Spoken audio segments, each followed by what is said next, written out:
ആദ്യം എല്ലാവരുടെയും അറിവിലേക്കായിട്ട് നമുക്ക് ഈ കേരള മോഡൽ എന്ന് നമ്മൾ കുറേ കേൾക്കാറുണ്ട്.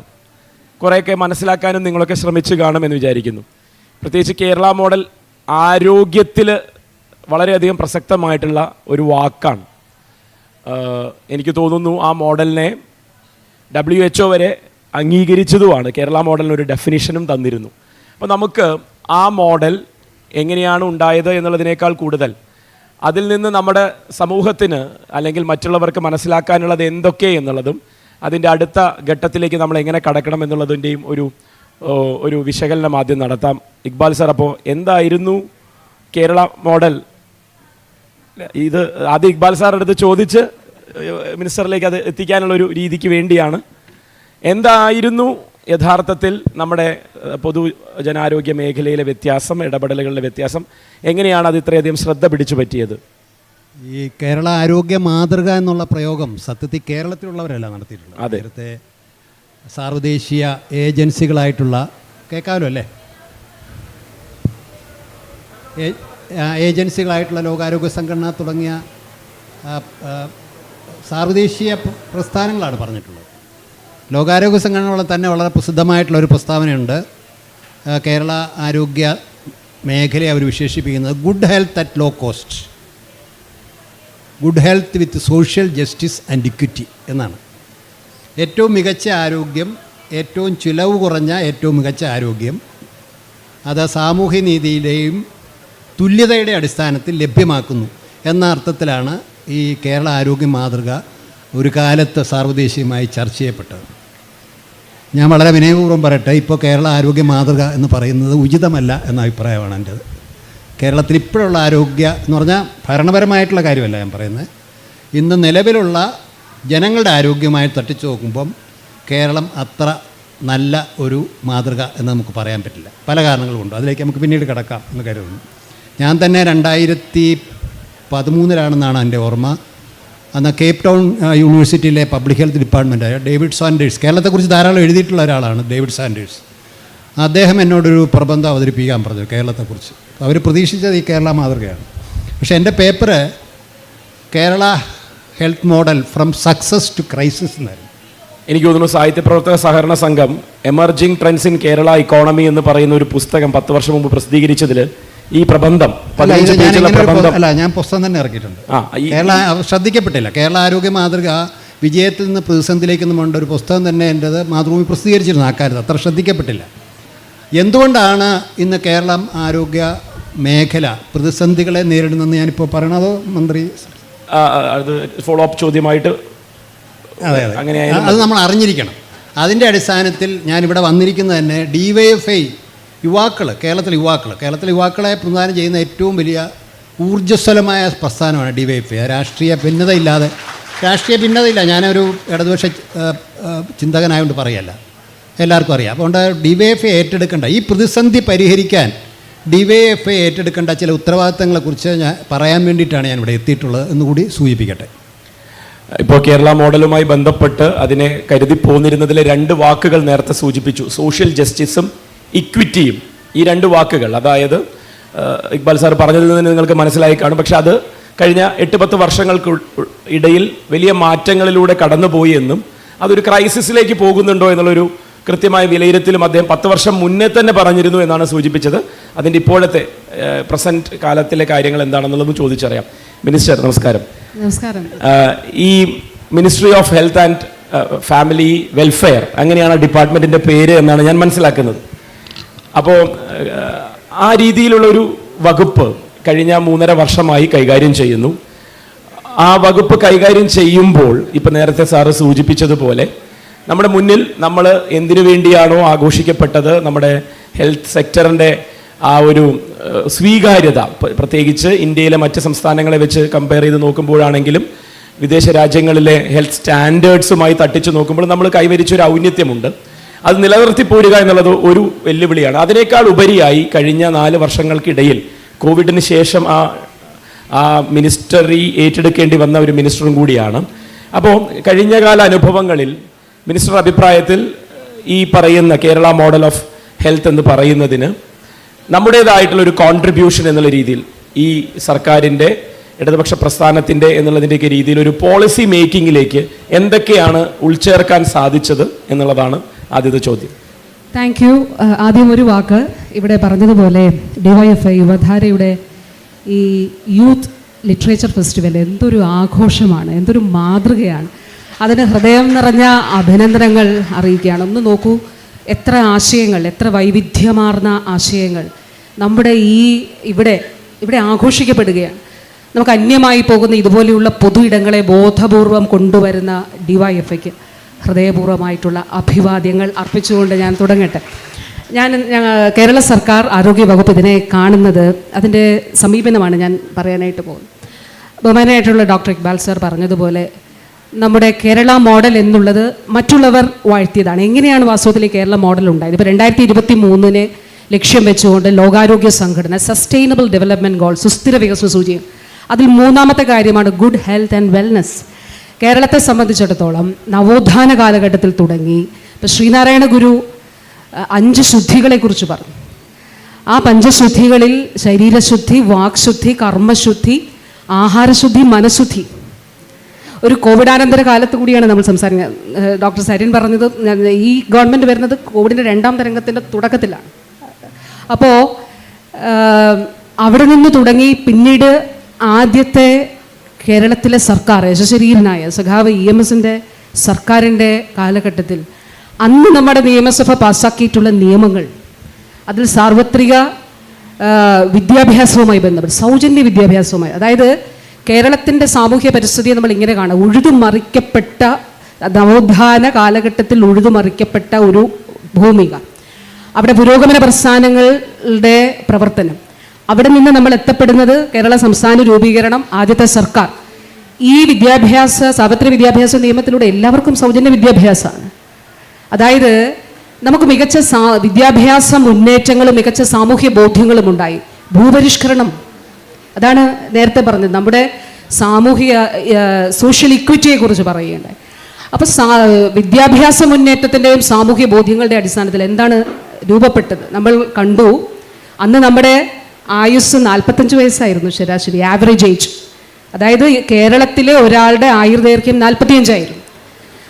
അന്ന് നമ്മൾ കണ്ടു, ജനിക്കുമ്പോൾ കുഞ്ഞുങ്ങൾ മരിക്കാൻ പാടില്ല. എങ്ങനെയാണ് ഈ ബോധ്യം ഉണ്ടായത്? നമ്മുടെ വിദ്യാഭ്യാസ മുന്നേറ്റത്തിലൂടെയാണ് ഉണ്ടായത്.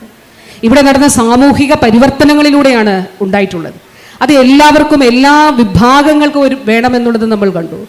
അപ്പോൾ ജനിക്കുമ്പോൾ കുഞ്ഞുങ്ങൾ മരിക്കാൻ പാടില്ല, ജനിക്കുന്ന പ്രസവ സമയത്ത് ഒരു സ്ത്രീ മരിക്കാൻ പാടില്ല, ഈ വസൂരി പോലുള്ള അല്ലെങ്കിൽ അതുപോലുള്ള രോഗങ്ങൾ കാരണം ആളുകൾ മരണപ്പെട്ടു പോകുന്നൊരു സാഹചര്യം ഉണ്ടാകാൻ പാടില്ല, ആയുർദൈർഘ്യം. അവിടെ നിന്നാണ് നമ്മൾ വാസ്തവത്തിൽ ദീർഘവീക്ഷണത്തോടെയുള്ള ഇടപെടലുകൾ തുടങ്ങുന്നത്. 2030 ഇൻഫന്റ് മോർട്ടാലിറ്റി റേറ്റ്, അതായത് നവജാത ശിശു മരണ നിരക്ക് 6 ആകണമെന്ന് ലോകാരോഗ്യ സംഘടന പറഞ്ഞു ഇന്ത്യയിൽ. അതായത് 1000 കുഞ്ഞുങ്ങൾ ജനിക്കുമ്പോൾ 6 കുഞ്ഞുങ്ങളെ മരിക്കാൻ പാടുള്ളൂ. നമ്മളിത് അച്ചീവ് ചെയ്തു എപ്പോഴാണെന്നറിയോ? 2021 തന്നെ 6 ആയി. ഇന്ന് നമ്മൾ എത്തി നിൽക്കുന്നത് എവിടെയാണ് എന്ന് ചോദിച്ചാൽ, ഇന്ന് 1000 കുഞ്ഞുങ്ങൾ ജനിക്കുമ്പോൾ 4.3 കുഞ്ഞുങ്ങൾ മാത്രമേ കേരളത്തിൽ മരിക്കുന്നുള്ളൂ. അത് മരിക്കാൻ പാടില്ല എന്നുള്ളതാണ് നമ്മൾ ലക്ഷ്യം വെക്കുന്നത്. മെറ്റേണൽ മോർട്ടാലിറ്റി റേറ്റ്, മാതൃമരണ നിരക്ക് ഏറ്റവും കുറവ് കേരളത്തിലാണ്. ഇന്ത്യയിൽ ഏറ്റവും കൂടുതൽ ആയുസ്സുള്ളവർ ജീവിക്കുന്ന ഇടം കേരളമാണ്. 76 വയസ്സാണ്. 80 വയസ്സ് സ്ത്രീകൾക്കും 73-74 വയസ്സ് പുരുഷന്മാർക്കും. ഞാൻ അടുത്തിടെ ലോകബാങ്കിൻ്റെ ആനുവൽ മീറ്റിംഗ്സിൻ്റെ ഭാഗമായി, സാധാരണ രാഷ്ട്രങ്ങളെയാണ് വിളിക്കുന്നത്, അവർ നമ്മളെ വിളിച്ചു, കേരളത്തെ വിളിച്ചു. അപ്പോൾ ഈ ഡേറ്റ അവതരിപ്പിക്കുമ്പം അവർ അത്ഭുതം കൂറുകയാണ്. മറ്റ് രാഷ്ട്രങ്ങൾ, സ്കാൻഡിനേവിയൻ രാജ്യങ്ങളുമായി, നെതർലൻഡ്സുമായി ഒക്കെ ആയിട്ടും അതോടൊപ്പം അമേരിക്കൻ ഐക്യനാടുകളുടെ ഡേറ്റയുമായിട്ട് തുല്യമാണ് നമ്മുടെ ഈ ഹെൽത്ത് ഇൻഡിസസ്. അപ്പം മികച്ച ആരോഗ്യ സൂചകങ്ങൾ നമ്മൾ നേടിയെടുത്തിട്ടുണ്ട്. അതാണ് 1ാം കേരള മോഡലിൻ്റെ ഭാഗമായിട്ട് നമുക്ക് വന്നിട്ടുള്ളത്. നമ്മൾ ആരോഗ്യ വകുപ്പ് ഇതിനെ കാണുന്നത് നമ്മൾ 2ാം കേരള മോഡൽ, അതിനുള്ള പ്രവർത്തനങ്ങൾക്കാണ് തുടക്കം. അതാണ് ബഹുമാനപ്പെട്ട ഡോക്ടർ ഇക്ബാൽ സാർ പറഞ്ഞത്. ഇപ്പോൾ ഒരു ഉദാഹരണം പറഞ്ഞാൽ, കോവിഡ് കാലത്ത് ഞാൻ കേരളത്തെ സംബന്ധിച്ച്, കോവിഡ് ആകട്ടെ ഏത് പകർച്ചവ്യാധിയാകട്ടെ, മറ്റൊരു സംസ്ഥാനം, ഇപ്പോൾ നോർത്ത് ഇന്ത്യൻ സ്റ്റേറ്റ്സിനെ പോലെയല്ല, നമ്മുടെ ഒരു പ്രദേശം കഴിഞ്ഞിട്ട് ഒരുപാട് കിലോമീറ്ററുകൾ കഴിഞ്ഞിട്ടല്ല മറ്റൊരു ഗ്രാമം. അങ്ങ് തിരുവനന്തപുരം മുതൽ കാസർഗോഡ് വരെ ഒരു വലിയ മഹാനഗരം പോലെയാണ്. പോപ്പുലേഷൻ ഡെൻസിറ്റി വളരെ കൂടുതലാണ്. പ്രായമുള്ളവരുടെ ജനസംഖ്യയിലെ അവരുടെ സാന്നിധ്യം കൂടുതലാണ്. 2026 ആകുമ്പോൾ 5 പേരെ എടുത്താൽ ഒരാൾ 60 വയസ്സിന് മുകളിലുള്ളവരാണ്. എന്തുകൊണ്ടാണ്? അത് നമ്മുടെ നേട്ടത്തിൻ്റെ ഭാഗമായിട്ടാണ്, നമ്മുടെ ആയുർദൈർഘ്യം കൂടിയത് കൊണ്ടാണ്. അതായത് ജനസംഖ്യയുടെ 20%, 60% മുകളിൽ വരുന്ന ഒരു സമൂഹമാണ് കേരള സമൂഹം. അപ്പോൾ അതുകൊണ്ട് ഇത് നമ്മുടെ ചാലഞ്ചസ് ആണ്. അത് മാത്രമല്ല, നമ്മുടെ വളരെ ഒരു മൂവിങ് ആയിട്ടുള്ള ഒരുപാട് ആളുകൾ തൊഴിൽ തേടി കേരളത്തിലേക്ക് വരുന്നുണ്ട്. കേരളത്തിൽ നിന്ന് ഒരുപാട് ആളുകൾ പുറത്തേക്കും പോകുന്നുണ്ട്. നമ്മുടെ ഒരു ക്ലോസ്ഡ് കമ്മ്യൂണിറ്റി അല്ല. അപ്പോൾ ധാരാളമായിട്ട് ആളുകൾ, ഇപ്പോൾ ചൈനയിൽ 2020 കോവിഡ് റിപ്പോർട്ട് ചെയ്തതിന് ശേഷം 2021 തുടക്കത്തിൽ തൃശ്ശൂരിൽ കേരളത്തിൽ റിപ്പോർട്ട് ചെയ്തു. അവിടെ നിന്ന് പഠിക്കാൻ പോയൊരു വിദ്യാർത്ഥിനി. പിന്നീട് നമ്മൾ കണ്ടു റാന്നിയിൽ വന്ന ഒരു കുടുംബത്തിന്. ഇപ്പോൾ ഹ്യൂമൻ മെറ്റാന്യൂമോ വൈറസ് വന്നപ്പോഴും ഈ മീഡിയ വാർത്തകളൊക്കെ വരുന്നതിന് മുമ്പ് തന്നെ നമ്മൾ വളരെ അലേർട്ടായി. നമ്മളൊന്ന് പരിശോധിച്ചു എന്താണിത്, ആശങ്കപ്പെടേണ്ടതില്ലെന്ന് ആദ്യമേ തന്നെ നമ്മൾ കണ്ടെത്തി. അപ്പോൾ നമ്മുടെ ഒരു സമൂഹത്തിൻ്റെ സ്ഥിതിയും ഇവിടേക്ക് ആളുകൾ തൊഴിൽ തേടി വരും. അതുകൊണ്ട് നമ്മൾ നിർമ്മാർജ്ജനം ചെയ്ത പല രോഗങ്ങളും ഇവിടേക്ക് തിരിച്ചു വരുന്നുണ്ട് മറ്റു തലത്തിൽ. അതായത് അത് ഇൻഡിജീനിയസ് അല്ല, തദ്ദേശീയമല്ല എന്നുള്ളത് കൂടി കാണേണ്ടതായിരുന്നു. അപ്പോൾ അതോടൊപ്പം തന്നെ ചേർത്ത് വെക്കേണ്ടതാണ് ജീവിതശൈലി രോഗങ്ങൾ. അപ്പോൾ ഈ വെല്ലുവിളികളെ അഡ്രസ്സ് ചെയ്യുന്നതിന് വേണ്ടിയിട്ടാണ് ഈ സർക്കാർ നവകേരള കർമ്മ പദ്ധതി 2ന്റെ ഭാഗമായി ആർദ്ര മിഷനിലൂടെ 10 കാര്യങ്ങൾ ഞാൻ ചുരുക്കി പറയാം, ബാക്കി ചർച്ചയിലേക്ക് പോകേണ്ടതുണ്ട്. അതിൻ്റെ ഭാഗമായി നമ്മൾ കണ്ടത് ജീവിതശൈലി രോഗങ്ങൾ, അതിൽ പ്രതിരോധം ഉണ്ടാകണം, അതിൽ നിയന്ത്രണം ഉണ്ടാകണം, മോർബിഡിറ്റി കുറയ്ക്കണം, രോഗാതുരത കുറഞ്ഞ സമൂഹമായിട്ട് കേരളം മാറണം എന്നുള്ളതാണ്. 20 വർഷത്തെ ടാർജറ്റിൽ നമ്മളൊരു പ്രോഗ്രാം ഇപ്പോൾ ആസൂത്രണം അതിൻ്റെ ഒരു വലിയ ഉദ്ഘാടനം എന്നുള്ള നിലയിൽ, ഉദ്ഘാടനത്തിന് പ്രസക്തിയില്ല, എന്നാൽ ഓൾറെഡി നമ്മൾ പ്രവർത്തനം തുടങ്ങിക്കഴിഞ്ഞു. അടുത്തത് ക്യാൻസർ രോഗപ്രതിരോധവുമായി ഹെൽത്തി ലൈഫ് ക്യാമ്പയിൻ, നല്ല ഭക്ഷണം, നല്ല ആഹാരം, അതോടൊപ്പം അതിനോടനുബന്ധമായിട്ടുള്ള നല്ല ശീലങ്ങൾ. അപ്പോൾ ഹെൽത്തി ലൈഫ് ക്യാമ്പയിൻ അങ്ങനെ. പിന്നെ ഏകാരോഗ്യം വളരെ പ്രധാനപ്പെട്ടതാണ്. സൂനോട്ടിക് ഡിസീസസ്, ജന്തുജന്യ രോഗങ്ങൾ വളരെ കൂടുന്നൊരു ഘട്ടമാണ്. ഇപ്പോൾ H5N1, പക്ഷിപ്പനി, തിരുവല്ലയും ആലപ്പുഴയുടെ കുമരക മേഖലകളിൽ, കോട്ടയത്തിൻ്റെ ഭാഗങ്ങളിലൊക്കെ മയിൽ ചത്തു വീണു. സാമ്പിൾ പരിശോധിച്ചപ്പോൾ പക്ഷിപ്പനിയാണ്.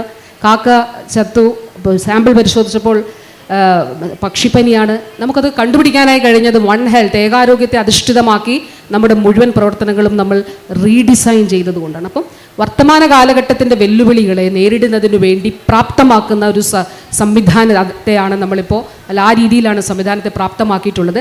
അതിലേറ്റവും വലിയ ഉദാഹരണമാണ് 2024 പൊതുജന ആരോഗ്യ നിയമം. അത് വൺ ഹെൽത്തിൽ അധിഷ്ഠിതമായിട്ടുള്ളതാണ്. ബാക്കി നമുക്ക് ചർച്ചയിലും പറയാം. Thank you. മിനിസ്റ്റർ സൂചിപ്പിച്ച 1-2 കാര്യങ്ങളിൽ നമുക്കൊരു ക്ലാരിറ്റി വരുത്തുന്നതിന് വേണ്ടി, ഇപ്പോൾ ഈ വൺ ഹെൽത്ത് എന്ന് പറയുന്ന ഒരു കൺസെപ്റ്റ് അതെന്താണ് എന്നുള്ളതും എങ്ങനെയാണ് ലോകം അതിലേക്ക് മാറേണ്ടത് എന്നുള്ളതിൻ്റെ ഒരു സാഹചര്യത്തെ പറ്റി ഇക്ബാൽ സാർ സദസ്സിന് വേണ്ടി വൺ ഹെൽത്ത് എന്നുള്ള ആ ഒരു തീമിൽ. ഞാൻ വൺ ഹെൽത്തിലേക്ക് വരുന്നതിന് മുമ്പേ ബഹുമാനപ്പെട്ട മന്ത്രി പറഞ്ഞതിന് തുടർച്ചയായിട്ടൊന്ന് പറയാനുണ്ട്. കാരണം കേരളത്തിൻ്റെ ആരോഗ്യ എന്ന് പറഞ്ഞാൽ നമ്മൾ പ്രതിസന്ധി നേരിടുന്നു പറയുമ്പോൾ നേട്ടങ്ങളില്ലെന്നല്ല അർത്ഥം. വലിയ നേട്ടങ്ങളുണ്ട് നമുക്ക്. സാർവദേശീയ രംഗത്ത് അഭിമാനപൂർവ്വം നമുക്ക് പറയാവുന്ന ധാരാളം നേട്ടങ്ങളുണ്ട്. പ്രത്യേകിച്ച് ആരോഗ്യ സൂചികകൾ എടുക്കുമ്പോൾ, ഹെൽത്ത് ഇൻഡിക്കേറ്റേഴ്സ്, അതിലേറ്റവും സൂക്ഷ്മമായ 2 സൂചികളാണ് ശിശുമരണ നിരക്കും അതുപോലെ തന്നെ മാതൃമരണ നിരക്കും. ഇത് രണ്ടും പണ്ടൊക്കെ നമ്മൾ പറഞ്ഞുകൊണ്ടിരുന്നത് ഏതാണ്ട് വികസിത രാജ്യങ്ങൾക്ക് തുല്യമെന്നാണ്. ഇപ്പം വികസിത രാജ്യങ്ങൾക്കാൾ മുന്നിലായി നമ്മൾ മാറിയിട്ടുണ്ട്. ആയുർദൈർഘ്യം, സ്ത്രീ പുരുഷ അനുപാതം, ഏത് ഇൻഡിക്കേറ്റർ എടുത്താൽ, ഇപ്പോൾ ഈ നേരത്തെ പറഞ്ഞ സസ്റ്റൈനബിൾ ഡെവലപ്മെൻറ്റ്, സുസ്ഥിര വികസന ലക്ഷ്യങ്ങളെല്ലാം നമ്മൾ നേടിക്കഴിഞ്ഞു. പക്ഷേ അതിരിക്കെ തന്നെ കേരളം ഏറ്റവും രോഗഗ്രസ്തമായ ഒരു സംസ്ഥാനമാണ്. The morbidity is very high. ആ മോർബിഡിറ്റി കൂടാമെന്ന് നമുക്ക് പ്രതീക്ഷിക്കാം സ്വാഭാവികമായിട്ട്. കാരണം ആയുർദൈർഘ്യം വർദ്ധിക്കുമ്പോൾ പ്രമേഹം, രക്താതിമർദ്ദം, ക്യാൻസർ, ശ്വാസകോശ രോഗങ്ങൾ തുടങ്ങിയ രോഗങ്ങൾ സ്വാഭാവികമായി വർദ്ധിക്കാം. പക്ഷേ നമ്മൾ വിചാരിച്ചാലും എത്രയോ കൂടുതലാണ് ഈ രോഗങ്ങൾ കേരളത്തിലുള്ളത്. പ്രമേഹ രോഗികളുടെ തലസ്ഥാനം കേരളമാണെന്നാണ് പറയുന്നത്. അതുമാത്രമല്ല, അതാണെങ്കിലും നമുക്ക് മനസ്സിലാക്കാം. രണ്ടാമത്, വളരെ ലളിതമായ ജീവിത രീതിയിലൂടെയും, അതായത് കൈ കഴുകുക, ശുദ്ധജലം കുടിക്കുക, കൊതുക് നിയന്ത്രിക്കുക തുടങ്ങിയ, അല്ലെങ്കിൽ വാക്സിനേഷൻ എടുക്കുക തുടങ്ങിയ പ്രതിരോധ ജീവിതശൈലി രീതിയിൽ വഴി തടയാൻ കഴിയുന്ന പകർച്ചവ്യാധികൾ കേരളത്തിൽ നിലനിൽക്കുന്നു എന്നുള്ളതാണ് നമ്മൾ മനസ്സിലാക്കണം. കേരളം ചില ഈ സൂചികളിൽ വളരെ മുന്നിലെന്ന് പറയുമ്പം ആ രാജ്യങ്ങളൊന്നും പകർച്ചവ്യാധികൾ കേരളത്തിലുള്ള പോലെ ഇല്ല. അതാണ് നമ്മുടെ ഒരു പ്രശ്നം. ഈ പകർച്ചവ്യാധികൾ കേരളത്തിൽ നിലനിൽക്കുന്നു. നമുക്ക് കൊതുക് നിർമ്മാർജ്ജനം, അത് ആരോഗ്യവകുപ്പിൻ്റെ മാത്രം ചുമതലയല്ല, തദ്ദേശ സ്വയംഭരണ വകുപ്പും കൂടി ചേർന്ന് ചെയ്യേണ്ട. എന്തുകൊണ്ടോ നമുക്ക് നിയന്ത്രിക്കാൻ കഴിയുന്നില്ല. ഞാൻ ഒരു 10 വർഷം മുമ്പ് തന്നെ ഈഡിസ് ഈജിപ്റ്റി കൊതുക് കേരളത്തിലുള്ളിടത്തോളം കാലം സീക്ക വൈറസ് ഇൻഫെക്ഷൻ കേരളത്തിൽ വരാൻ സാധ്യതയുണ്ടെന്ന് പറഞ്ഞിരുന്നു. അതൊരു കോമൺ സെൻസ് വെച്ച് പറയാവുന്ന കേട്ടോ, വൈദഗ്ധ്യമൊന്നും ആവശ്യമില്ല. അത് 2022 വന്നു. മറ്റൊരു മാരക രോഗം കേരളത്തിൽ വരാൻ സാധ്യതയുണ്ട്, വരാതിരിക്കട്ടെ. അത് യെല്ലോ ഫീവറാണ്. മരണനിരക്ക് വളരെ കൂടുതലാണ്, പക്ഷേ വാക്സിനേഷൻ ഉണ്ട്. കാരണം കേരളം ലോകം എല്ലാ രാജ്യങ്ങളും എല്ലാമായിട്ട് ബന്ധിതമായൊരു പ്രദേശം. അതുകൊണ്ട് ഏത് നിമിഷവും ഇത് കേരളത്തിലേക്കാണ്. 3, മാനസിക രോഗം ഏറ്റവും അധികം കൂടുതലുള്ളൊരു സംസ്ഥാനമാണ് കേരളം. മനസ്സിലാക്കണം, ഇന്ന് കേരളത്തെ സമൂഹത്തിൽ വർദ്ധിച്ചു വരുന്ന സാമൂഹിക തിന്മകൾ, സ്ത്രീ പീഡനമാകാം, ഡ്രഗ് അഡിക്ഷനാകാം, സാമൂഹ്യ വിരുദ്ധ പ്രവർത്തനങ്ങൾ, അതിൻ്റെയൊക്കെ അടിത്തറയായിട്ട് വർത്തിക്കുന്നത് നമ്മുടെ ദുർബലമായ മാനസിക രോഗമാണെന്ന് മനസ്സിലാക്കണം. അപ്പോൾ നമ്മുടെ ആയുർദൈർഘ്യം വർദ്ധിച്ചു, ബഹുമാനപ്പെട്ട മന്ത്രി പറഞ്ഞ പോലെ മുന്നിൽ പോയെങ്കിലും ജീവിത ഗുണത, ക്വാളിറ്റി ഓഫ് ലൈഫ് കുറവാണെന്ന് നമുക്ക് കാണാൻ കഴിയും. അത് ലോകാരോഗ്യ സംഘടന പറഞ്ഞ നിങ്ങളെ ജീവിതത്തോട് പ്രായത്തെ കൂട്ടിച്ചേർത്താൽ പോരാ, പ്രായത്തോട് ജീവിതത്തെ കൂട്ടിച്ചേർക്കണമെന്ന്. Add life to years, not years to life. അതിന് നമുക്ക് കഴിയുന്നില്ലെന്നുള്ളതാണ് പ്രശ്നം. അതിൻ്റെ ഭാഗമായിട്ട് സംഭവിക്കുന്നത് എന്താ? കേരളത്തിൻ്റെ മറ്റൊരു ഏറ്റവും പ്രധാനപ്പെട്ട നേട്ടം കൂടി ഞാൻ സൂചിപ്പിക്കട്ടെ. പ്രത്യേകിച്ച് കോവിഡ് കാലത്തിന് ശേഷം കോവിഡ് ലോകത്തെ പഠിപ്പിച്ചെന്താ? പൊതുജനാരോഗ്യ സംവിധാനം എവിടെയൊക്കെ ശക്തമായിരുന്നോ അവിടെ മാത്രമാണ് അതിനെ നിയന്ത്രിക്കാൻ കഴിഞ്ഞത്. കേരളത്തിലെ പൊതുജനാരോഗ്യ സംവിധാനം ഇന്ന് ഏറ്റവും സജീവമായി പ്രവർത്തിക്കുന്നതാണ്. നിങ്ങൾക്കറിയാമല്ലോ, ഏത് സ്വകാര്യ ആശുപത്രികളോടും കടപിടിക്കാവുന്ന സൂപ്പർ സ്പെഷ്യാലിറ്റി ആശുപത്രികളാണ് നമ്മുടെ മെഡിക്കൽ കോളേജുകളും മറ്റും. എറണാകുളം തന്നെ എടുക്കുക, നമുക്കിവിടെ മെഡിക്കൽ കോളേജുണ്ട്, ക്യാൻസർ ചികിത്സാ കേന്ദ്രമുണ്ട്. നിങ്ങളുടെ ജില്ലാ ആശുപത്രി നിങ്ങൾ മനസ്സിലാക്കണം, പല മെഡിക്കൽ കോളേജുകളെക്കാളും മിസ്സാണ്. കാത്ത് ലാബ് വരെ അവിടെയുണ്ട്. താങ്കളീ പറഞ്ഞ വൺ ഹെൽത്തുമായി ബന്ധപ്പെട്ട രോഗാണു നിയന്ത്രണത്തിന് വേണ്ടിയില്ല, ആൻറ്റി മൈക്രോബിയൽ റെസിസ്റ്റൻസ് ഏറ്റവും മികച്ച നിലയിൽ നടക്കുന്ന എറണാകുളം ജില്ലാ ആശുപത്രിയിലാണ്. ഈ പൊതുജനാരോഗ്യം ശക്തമായതുകൊണ്ടാണ് നമുക്ക് കേരളത്തിൽ മാത്രമാണ് നമുക്ക് അഭിമാനപൂർവ്വം പറയാം, കോവിഡ് വന്ന മുഴുവൻ ആളുകളെയും നമ്മൾ സൗജന്യമായിട്ട് ചികിത്സിച്ചു. ICU കെയർ, വെന്റിലേഷൻ, റെംഡെസിവിർ പോലുള്ള വില കൂടിയ മരുന്ന് കൊടുത്ത് മുഴുവൻ ആളുകളെയും സർക്കാർ മേഖലയിൽ ചികിത്സിച്ച ലോകത്തെ ഏക പ്രദേശം എന്നുള്ള ഖ്യാതി നമുക്കുണ്ട്. പക്ഷേ അതൊക്കെ ഇരിക്കെ തന്നെ കേരളത്തിലെ ആരോഗ്യ ചെലവ് അമിതമായി വർദ്ധിച്ചു വരികയാണ്. സർക്കാർ ചെലവും സ്വകാര്യ ചെലവും ഏറ്റവും അധികം കൂടി നിൽക്കുന്ന സംസ്ഥാനം കേരളമാണ്.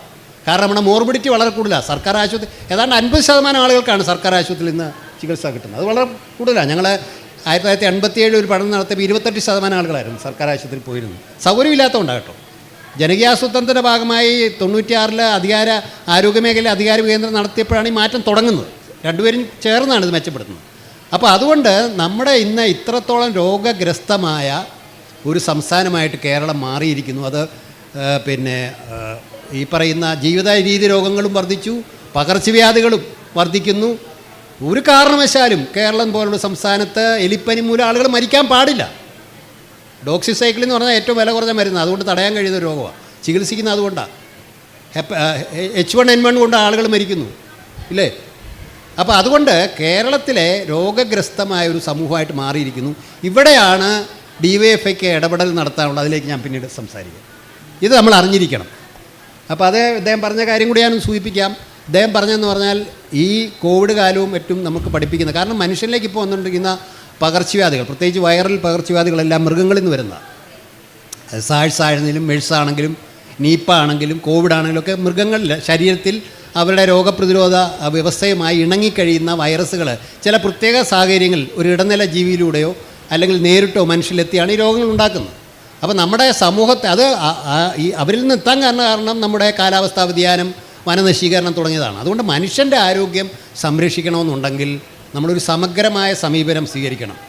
പ്രകൃതിയെയും മറ്റ് ജീവജാലങ്ങളെയും സംരക്ഷിച്ചുകൊണ്ട് മാത്രമേ മനുഷ്യൻ്റെ ജീവൻ രക്ഷപ്പെടുത്താൻ. എൻ്റെ അഭിപ്രായത്തിൽ കേട്ടോ സരിൻ, ഞാനത് വൺ ഹെൽത്ത് വൺ വേൾഡ് എന്നുള്ള മാറ്റണമെന്നാണ് എൻ്റെ അഭിപ്രായം. വൺ ലൈഫ് വൺ വേൾഡ് എന്നാക്കണം. അതെ അതെ, ഏക ജീവിതം ഏക ലോകം എന്നൊരു, കാരണം നമ്മുടെ ഏക ആരോഗ്യം എന്ന് പറയുന്നത് ഹെൽത്തുമായി മാത്രം ബന്ധപ്പെട്ട ഒരു തത്വചിന്താപരമായ സമീപനമല്ലാതെ അതിലേക്ക് നമ്മൾ എത്തിയിട്ടുണ്ട്. അത് കേരള ഗവൺമെൻറ് അതിൽ വളരെ ശക്തമായിട്ട് ഇടപെട്ടുകൊണ്ടിരിക്കുക. വൺ ഹെൽത്ത് എന്നുള്ളത് ഒന്നുകൂടി നിങ്ങൾക്ക് വിശദമായി പറഞ്ഞുതരാൻ വേണ്ടി, നമ്മൾ മനുഷ്യരുടെ ആരോഗ്യത്തെ പറ്റി മാത്രം ചിന്തിച്ചാൽ ആരോഗ്യം നിലനിർത്തുന്നതിനും അതുപോലെ തന്നെ അതിൻ്റെ ഇടപെടലുകൾക്കും പരിമിതികൾ ഉണ്ടാകുമെന്നും, എൻവയോൺമെൻ്റൽ ഹെൽത്ത്, പരിസ്ഥിതിയുടെ എക്കോസിസ്റ്റത്തിൻ്റെ ആരോഗ്യം എന്ന് പറയുന്നത് പ്രകൃതിയുമായി ബന്ധപ്പെട്ടിട്ടുള്ള മനുഷ്യൻ്റെ ഇടപഴകൽ വരേണ്ടുന്ന നല്ലതും ഒപ്പം മൃഗങ്ങളുമായി ബന്ധപ്പെട്ട് എങ്ങനെയൊക്കെയാണ് വൈൽഡ് ലൈഫിൻ്റെ ആവട്ടെ അതുപോലെ ഡൊമസ്റ്റിക് ലൈഫിൻ്റെ ആവട്ടെ അതിൻ്റെ ആരോഗ്യം കൂടി മനുഷ്യൻ്റെ ആരോഗ്യത്തിലേക്ക് കോൺട്രിബ്യൂട്ട് ചെയ്യുന്നു എന്നുള്ളൊരു കൺസെപ്റ്റ് ഇല്ലെങ്കിൽ മനുഷ്യൻ്റെ രോഗത്തെ മാത്രം ചികിത്സിക്കുകയും മനുഷ്യൻ്റെ ആരോഗ്യത്തെപ്പറ്റി മാത്രം ചിന്തിക്കുകയും ചെയ്യുന്നതിൽ അർത്ഥമില്ല എന്നുള്ളതും അതിൻ്റെ ഒരു ഓവർലാപ്പിംഗ് സ്ഫിയർ ഉണ്ട്. അതിലാണ് നമ്മൾ ശ്രദ്ധിക്കേണ്ടതും എന്ന് തന്നെയാണ് ഈ വൺ ഹെൽത്ത് പറയുന്നത്. സാറ് പറഞ്ഞ പോലെ വൺ ഹെൽത്തിനെ നമ്മൾ ഒന്നുകൂടി മുകളിലേക്ക് കൊണ്ട് വൺ ലൈഫ് എന്നുള്ള രീതിയിലേക്ക് കാണുക എന്നുള്ളത് വലിയൊരു ഉത്തരവാദിത്വം കൂടിയാണ്. ഇപ്പോൾ കേരളത്തിലെ ആരോഗ്യ സംരക്ഷണത്തെ പറ്റി സംസാരിക്കുകയാണെങ്കിൽ നമുക്ക് എല്ലാവർക്കും one law which will apply to all എന്ന് പറയുന്നത് പോലെ ഒരു അപ്രോച്ച് പറ്റില്ല. ഉദാഹരണത്തിന് കേരളത്തിന് പല മേഖലകളുണ്ട്. തീരദേശ മേഖലയുമായി ബന്ധപ്പെട്ടിട്ടുള്ള അസുഖങ്ങളുടെ രീതിയും ആളുകളുടെ ആരോഗ്യവുമായി ബന്ധപ്പെട്ടിട്ടുള്ള സങ്കീർണതകളും വ്യത്യസ്തമാണ്. വനമേഖലയുമായി ബന്ധപ്പെട്ട് നിൽക്കുന്നവരുടെ ആ രീതിയിൽ നോക്കുകയാണെങ്കിൽ വ്യത്യസ്തമാണ്. അപ്പോൾ മാർജിനലൈസ്ഡ് ആയിട്ടുള്ള ഒരു സൊസൈറ്റി കേരളത്തിൽ ഉണ്ടായിരുന്നു. അതിനെ നമ്മൾ മെയിൻ സ്ട്രീമിലേക്ക് ആക്കുകയാണ്. അപ്പോൾ ആരോഗ്യ മേഖലയിൽ നമ്മൾ മെഡിക്കൽ നമ്മളെപ്പോഴും പറയും ആക്സസിബിലിറ്റി എന്ന് പറയുന്നതും ഒരു വലിയ കാര്യം തന്നെയാണ്.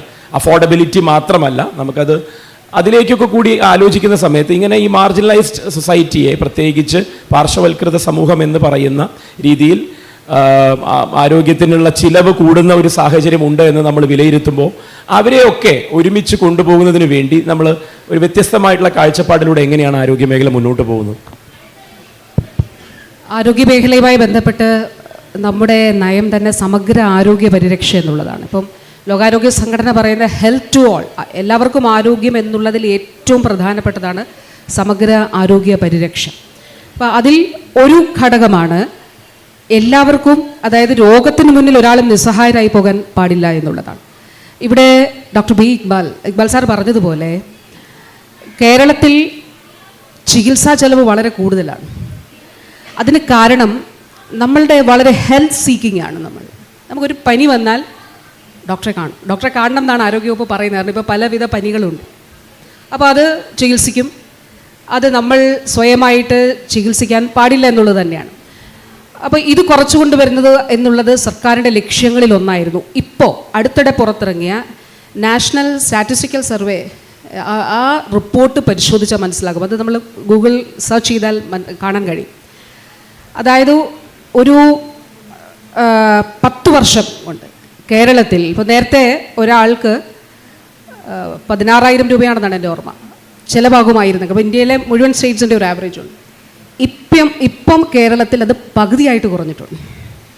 പക്ഷേ ഇപ്പോഴും നമ്മൾ ആണ് ഏറ്റവും ചെലവ് ഉള്ള സംസ്ഥാനം. അതായത് ഇതിനെ പകുതിയാക്കി കുറയ്ക്കാൻ കഴിഞ്ഞു. എങ്ങനെയാണ് നമ്മളിത് സാധിച്ചത് എന്നുള്ളത് അതും വളരെ ചുരുക്കത്തിൽ പറയാം. അത് ഒന്ന്, ഈ സമഗ്ര ആരോഗ്യ പരിരക്ഷയുടെ ഭാഗമായി ഇപ്പോൾ 2019 സ്റ്റേറ്റ് ഹെൽത്ത് ഏജൻസി സംസ്ഥാനം രൂപീകരിച്ചു. 2021 നമ്മൾ കൊടുത്തിരുന്ന സൗജന്യ ചികിത്സ 5 ലക്ഷമാണ് ഒരു ക്ലെയിമിന്, 2.5 ലക്ഷമായി. 2024 കഴിഞ്ഞ അവസാനിച്ച വർഷം നമ്മൾ കൊടുത്തത് 6.25 ലക്ഷം ക്ലെയിംസാണ്. അത്രയും പേർക്ക് 5 ലക്ഷം രൂപ വീതം ചികിത്സ കൊടുത്തു. അപ്പം ചികിത്സാ പിന്തുണ നമ്മൾ കൊടുക്കുന്നു, ഒപ്പം സംവിധാനങ്ങൾ ഒരുക്കുന്നു. ഉദാഹരണം പറഞ്ഞാൽ കരൾ മാറ്റിവയ്ക്കൽ ശസ്ത്രക്രിയ സ്വകാര്യ മേഖലയിൽ ലക്ഷക്കണക്കിന് രൂപയാണ്, 40-45 ലക്ഷം രൂപയാണ്. അത് നമ്മുടെ സർക്കാർ സംവിധാനത്തിൽ സൗജന്യമായി ആരംഭിക്കാൻ കഴിഞ്ഞു. 2022 ഫെബ്രുവരി 14 ഞാൻ അന്നത് അത് ഓർത്തു വെക്കുന്നത്. ഒരു ഭാര്യ ഭർത്താവിനാണെന്ന് കരൾ പകുത്തു കൊടുത്തത്. അതിനുശേഷം തിരുവനന്തപുരം മെഡിക്കൽ കോളേജിലും കോട്ടയം മെഡിക്കൽ കോളേജിലും ഇപ്പോൾ കോഴിക്കോടും ആരംഭിക്കാൻ പോകുന്നു. തിരുവനന്തപുരത്തും നടക്കുന്നു, കോട്ടയത്തും നടക്കുന്നു. ഒരു ട്രാൻസ്പ്ലാന്റ് ഇൻസ്റ്റിറ്റ്യൂട്ട് കോഴിക്കോട് വരാനായിട്ട് പോകുന്നു. റോബോട്ടിക് സർജറി ആരംഭിച്ചു. മജ്ജ മാറ്റിവയ്ക്കൽ ശസ്ത്രക്രിയ മലബാർ ക്യാൻസർ സെൻറ്റർ 20-25-30 ലക്ഷം രൂപ. അതിലൊരു സ്റ്റാൻഡർഡൈസേഷൻ നമ്മൾ കൊണ്ടുവരാനായിട്ട് ആ ചർച്ചകളൊക്കെ ഉണ്ട് സ്വകാര്യ മേഖലയിൽ. പക്ഷേ അത്രയും ചാർജ് ചെയ്യുന്നത് സൗജന്യമായി കൊടുക്കാൻ നമുക്ക് കഴിയുന്നുണ്ട്. അപ്പോൾ ഇത് വളരെ പ്രധാനപ്പെട്ടൊരു കാര്യം. അതോടൊപ്പം ആക്സസിബിലിറ്റി ടു ദീസ് ഫെസിലിറ്റീസ്. അതുകൊണ്ടാണ് നേരത്തെ ഇക്ബാൽ സാർ പറഞ്ഞത് കാത്ത് ലാബ്. ഒരു 8 വർഷം മുൻപ് ഒരു ജില്ലാ ആശുപത്രിയിലും കാത്ത് ലാബ് ഉണ്ടായിരുന്നില്ല. നെഞ്ചുവേദന ഉണ്ടായാൽ ഒന്നീ പ്രൈവറ്റ് ആശുപത്രി പോകണം, അല്ല മെഡിക്കൽ കോളേജിലേക്ക് പോകണം. ഇന്ന് സംസ്ഥാനത്തെ 2 ജില്ലകൾ ഒഴികെ, അത് 2ാമത്തെ ജില്ല ഇടുക്കിയിൽ എല്ലാ ഫെസിലിറ്റിയുമായി ഇനി മെഷീൻസ് ഇൻസ്റ്റാൾ ചെയ്താൽ മതി. ആലപ്പുഴയിലും എല്ലാ വർക്കും കഴിഞ്ഞ് മെഷീൻസ് ഇൻസ്റ്റാൾ ചെയ്താൽ മതി. ആ 2 ജില്ലകളിൽ ഒഴികെ വയനാടും കാസർഗോഡും ഉൾപ്പെടെയുള്ള ജില്ലകളിൽ കാത്ത് ലാബ് സജ്ജമായി പ്രൈമറി ആൻജിയോപ്ലാസ്റ്റി ഉൾപ്പെടെ എല്ലാവിധമായിട്ടുള്ള പ്രൊസീജിയേഴ്സും നടത്തുന്നു. എറണാകുളം ജനറൽ ആശുപത്രിയിൽ രാജ്യത്തെ ആദ്യത്തെ ഹാർട്ട് ട്രാൻസ്പ്ലാന്റേഷൻ നടത്തുന്നതിനുള്ള ജില്ലാ ആശുപത്രിയുടെ ലൈസൻസ് എറണാകുളം ജനറൽ ആശുപത്രിയിൽ കിട്ടി. രാജ്യത്തെ ആദ്യത്തെ വൃക്ക മാറ്റിവയ്ക്കൽ ശസ്ത്രക്രിയ അത് എറണാകുളം ജനറൽ ആശുപത്രി നടന്നു. അപ്പോൾ മെഡിക്കൽ കോളേജുകളിൽ ഉദാഹരണം പറഞ്ഞാൽ Thiruvananthapuram medical college Thiruvananthapuram medical കോളേജിൽ ഇപ്പോൾ നമ്മൾ ഇൻ്റർവെൻഷണൽ ന്യൂറോളജിയുടെ ഒരു സംവിധാനം, ഇപ്പോൾ നമ്മൾ കാത്ത് ലാബിൽ ഹൃദയത്തിന് ചെയ്യുന്നത് പോലെ തന്നെ ബ്രെയിനുമായി ബന്ധപ്പെട്ട്, നർവ്സുമായി ബന്ധപ്പെട്ട് ഒരു പക്ഷാഘാതമുണ്ടായാൽ വലിയ ബ്ലോക്കുകളാണെങ്കിൽ ത്രോംബക്ടമി ചെയ്യുന്നതിന് വേണ്ടിയിട്ടുള്ള സംവിധാനം സമാനമായിട്ടുള്ള ഒരു കാത്ത് ലാബ് സംവിധാനത്തിൽ അവിടെ ഒരുക്കി ICU ഫെസിലിറ്റി ഡെഡിക്കേറ്റഡ് ആയിട്ടുള്ള യൂണിറ്റാണ്. അപ്പോൾ അത് രാജ്യത്ത് ആദ്യമായിട്ടാണ്. ICMR കൂടെ നമ്മളെ പിന്തുണയ്ക്കുന്നുണ്ട് ഇപ്പോൾ നമ്മുടെ ആ ഒരു മികവ് കണ്ടിട്ട്. അത് ജില്ലാശുപത്രിയിൽ ഞാൻ പറഞ്ഞു, താഴെത്തട്ടിൽ വന്നാൽ നമ്മുടെ പ്രാഥമിക ആരോഗ്യ കേന്ദ്രങ്ങളെ കുടുംബാരോഗ്യ കേന്ദ്രങ്ങളാക്കി. അതായത് ഒരു പഞ്ചായത്തിൽ കുടുംബങ്ങളുടെ ആരോഗ്യ കേന്ദ്രമാണ് കുടുംബാരോഗ്യ കേന്ദ്രം. ഈ സർക്കാരിൻ്റെ കാലത്ത് നമ്മൾ ഒരു കാര്യം കൂടി ചെയ്തു. അതായത് 3-4 വാർഡുകൾ ചേരുന്നിടത്ത് വീടിന് തൊട്ടടുത്ത് ജനകീയ ആരോഗ്യ കേന്ദ്രങ്ങൾ ആരംഭിച്ചു. ആ ജനകീയ ആരോഗ്യ കേന്ദ്രങ്ങൾ പണ്ട് നമ്മുടെ നാട്ടിലൊക്കെ സബ് സെൻ്ററുകൾ ഉണ്ടാവും, പൂട്ടിക്കിടക്കും. ആഴ്ചയിലോ 2 ആഴ്ചയിലോ ഒരിക്കൽ, മാസത്തിലൊരിക്കൽ അവിടെ ഒരു സ്റ്റാഫ് നേഴ്സോ ആരെങ്കിലും അതൊന്ന് തുറന്ന് ഏതെങ്കിലും മരുന്ന് കൊടുക്കും. അപ്പോൾ അത് 5415 ജനകീയ ആരോഗ്യ കേന്ദ്രങ്ങൾ സംസ്ഥാനത്ത് തുടങ്ങുന്നതിന് വേണ്ടി തീരുമാനിച്ച് ബഹുമാനപ്പെട്ട CM ഉദ്ഘാടനം ചെയ്തു.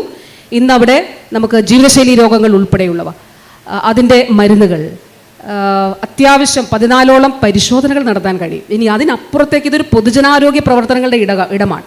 അവിടെ ഒരു നമുക്ക് വ്യായാമം ചെയ്യുന്നതിന് വേണ്ടിയിട്ടുള്ള ഇടമുണ്ടാകും. ഗർഭിണികൾക്ക് ഒരുമിച്ച് വന്നിരുന്ന് അവരുടെ ബോധവൽക്കരണ ക്ലാസ്, വയോജനങ്ങൾക്ക് വേണ്ടിയിട്ടുള്ള സംവിധാനങ്ങൾ, ഇതൊക്കെ ഉൾപ്പെടുന്ന ജനകീയ ആരോഗ്യ കേന്ദ്രങ്ങൾ നമുക്ക് സാധ്യമാക്കാൻ കഴിയും.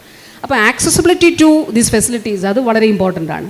അതോടൊപ്പം തന്നെയാണ് നമുക്ക് ഈ പുതിയ കാലത്തിൻ്റെ സങ്കേതങ്ങളെ കൊണ്ടുവരുന്നത്. അതോടൊപ്പം വളരെ ചോദ്യം തുടങ്ങിയത് ഇവിടെ നിന്ന്, അതായത് മാർജിനലൈസ്ഡ് ആയിട്ടുള്ള ജനവിഭാഗങ്ങൾക്ക് വേണ്ടിയിട്ടുള്ള സൂക്ഷ്മതലത്തിലാണ് നമ്മൾ പ്ലാൻ ചെയ്യുന്നത്. ഉദാഹരണം പറഞ്ഞാൽ ഇപ്പോൾ സിക്കിൾ സെൽ അനീമിയ പോലെയുള്ള രോഗങ്ങൾ നമുക്ക് പാലക്കാട് പോലെ അട്ടപ്പാടി അങ്ങനെയുള്ള ഗോത്രവർഗ മേഖലയിൽ കൂടുതലാണ്. അപ്പോൾ അവിടെ നമ്മൾ പ്രത്യേകമായി ഹെൽത്ത് സെൻറ്റേഴ്സിൽ പരിശോധിക്കുന്നതിന് വേണ്ടിയിട്ടുള്ള സംവിധാനം നേരത്തെ നമുക്ക് കോഴിക്കോട് മെഡിക്കൽ കോളേജിൽ നിന്ന് മാത്രമായിരുന്നു, അവർ ക്യാമ്പ് നടത്തുമ്പോൾ മാത്രമായിരുന്നു. ഇപ്പോൾ നമ്മൾ point of care health centres ആക്കി അവിടെ നിന്ന് ആളുകളെ നമുക്ക് പിക്ക് ചെയ്യാനായിട്ട് കഴിയും.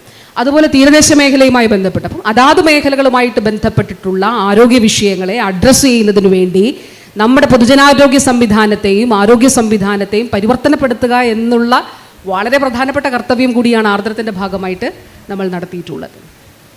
മിനിസ്റ്റർ പറയുന്നത് വൺ സൈസ് ഫിറ്റ്സ് ഓൾ എന്നുള്ള ഒരു അപ്രോച്ച് ഒരിക്കലും അപ്ലിക്കബിൾ അല്ലാത്ത ഒരു സംസ്ഥാനം തന്നെയാണ് കേരളം. അതിനെ മാക്രോ ലെവൽ പ്ലാനിങ്ങിനോടൊപ്പം തന്നെ ആ മൈക്രോ ലെവൽ പ്ലാനിങ്ങും ആ ഓരോ പ്രദേശത്തിൻ്റെയും സവിശേഷതകളെ ഉൾക്കൊണ്ടുകൊണ്ട് തന്നെ ആരോഗ്യത്തിൻ്റെ മോഡലുകളെ വളർത്തിയെടുക്കുന്നതിനുള്ള ശ്രമങ്ങളുടെയും ഒരു സമഗ്രതയെ പറ്റി കൂടിയാണ് ഇവിടെ പറഞ്ഞത്. നമുക്ക് മെഡിക്കൽ വിദ്യാഭ്യാസം എന്നുള്ള പ്രയോഗത്തിൽ, ഞാൻ മെഡിക്കൽ വിദ്യാഭ്യാസത്തിലേക്ക് ഒരു ചോദ്യം കൊണ്ടുവരികയാണ്. നമ്മൾ ഈ MBBS സീറ്റ് എന്ന് പറയുമ്പോൾ ഡോക്ടർ ആവാൻ വേണ്ടിയാണത് എന്നാണ് നമ്മുടെയൊക്കെ ഒരു ധാരണ. ആ ധാരണയ്ക്കും അപ്പുറം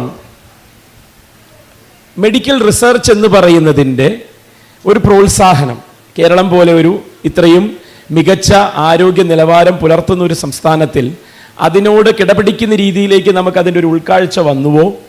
എന്തുകൊണ്ടാണ് നമ്മുടെ മെഡിക്കൽ റിസർച്ചിൽ നമുക്ക് പ്രത്യേകിച്ച് കഴിഞ്ഞ 10-20 കൊല്ലമായി നമുക്ക് ഉണ്ടാക്കിയെടുക്കേണ്ടുന്ന ചില നേട്ടങ്ങളൊന്നും സാധ്യമാകാതിരിക്കുന്നത്? മെഡിക്കൽ വിദ്യാഭ്യാസവുമായി ബന്ധപ്പെട്ട് അതിൽ നമ്മൾ എന്ത് പരിഷ്കരണത്തിലേക്ക് കൂടിയാണ് പുതിയ തലമുറയെ, എൻട്രൻസ് എഴുതാൻ ആഗ്രഹിക്കുന്ന മക്കൾ ഓരോരുത്തരും ഡോക്ടർ ആവുക എന്നുള്ള ആഗ്രഹത്തിനും അപ്പുറം ഡോക്ടർ ആയതിനു ശേഷമുള്ള മെഡിക്കൽ റിസർച്ച് എന്ന് പറയുന്ന മേഖലയെ പൂർണ്ണമായും തഴയുന്നതിന് എന്തായിരിക്കാം കാരണം?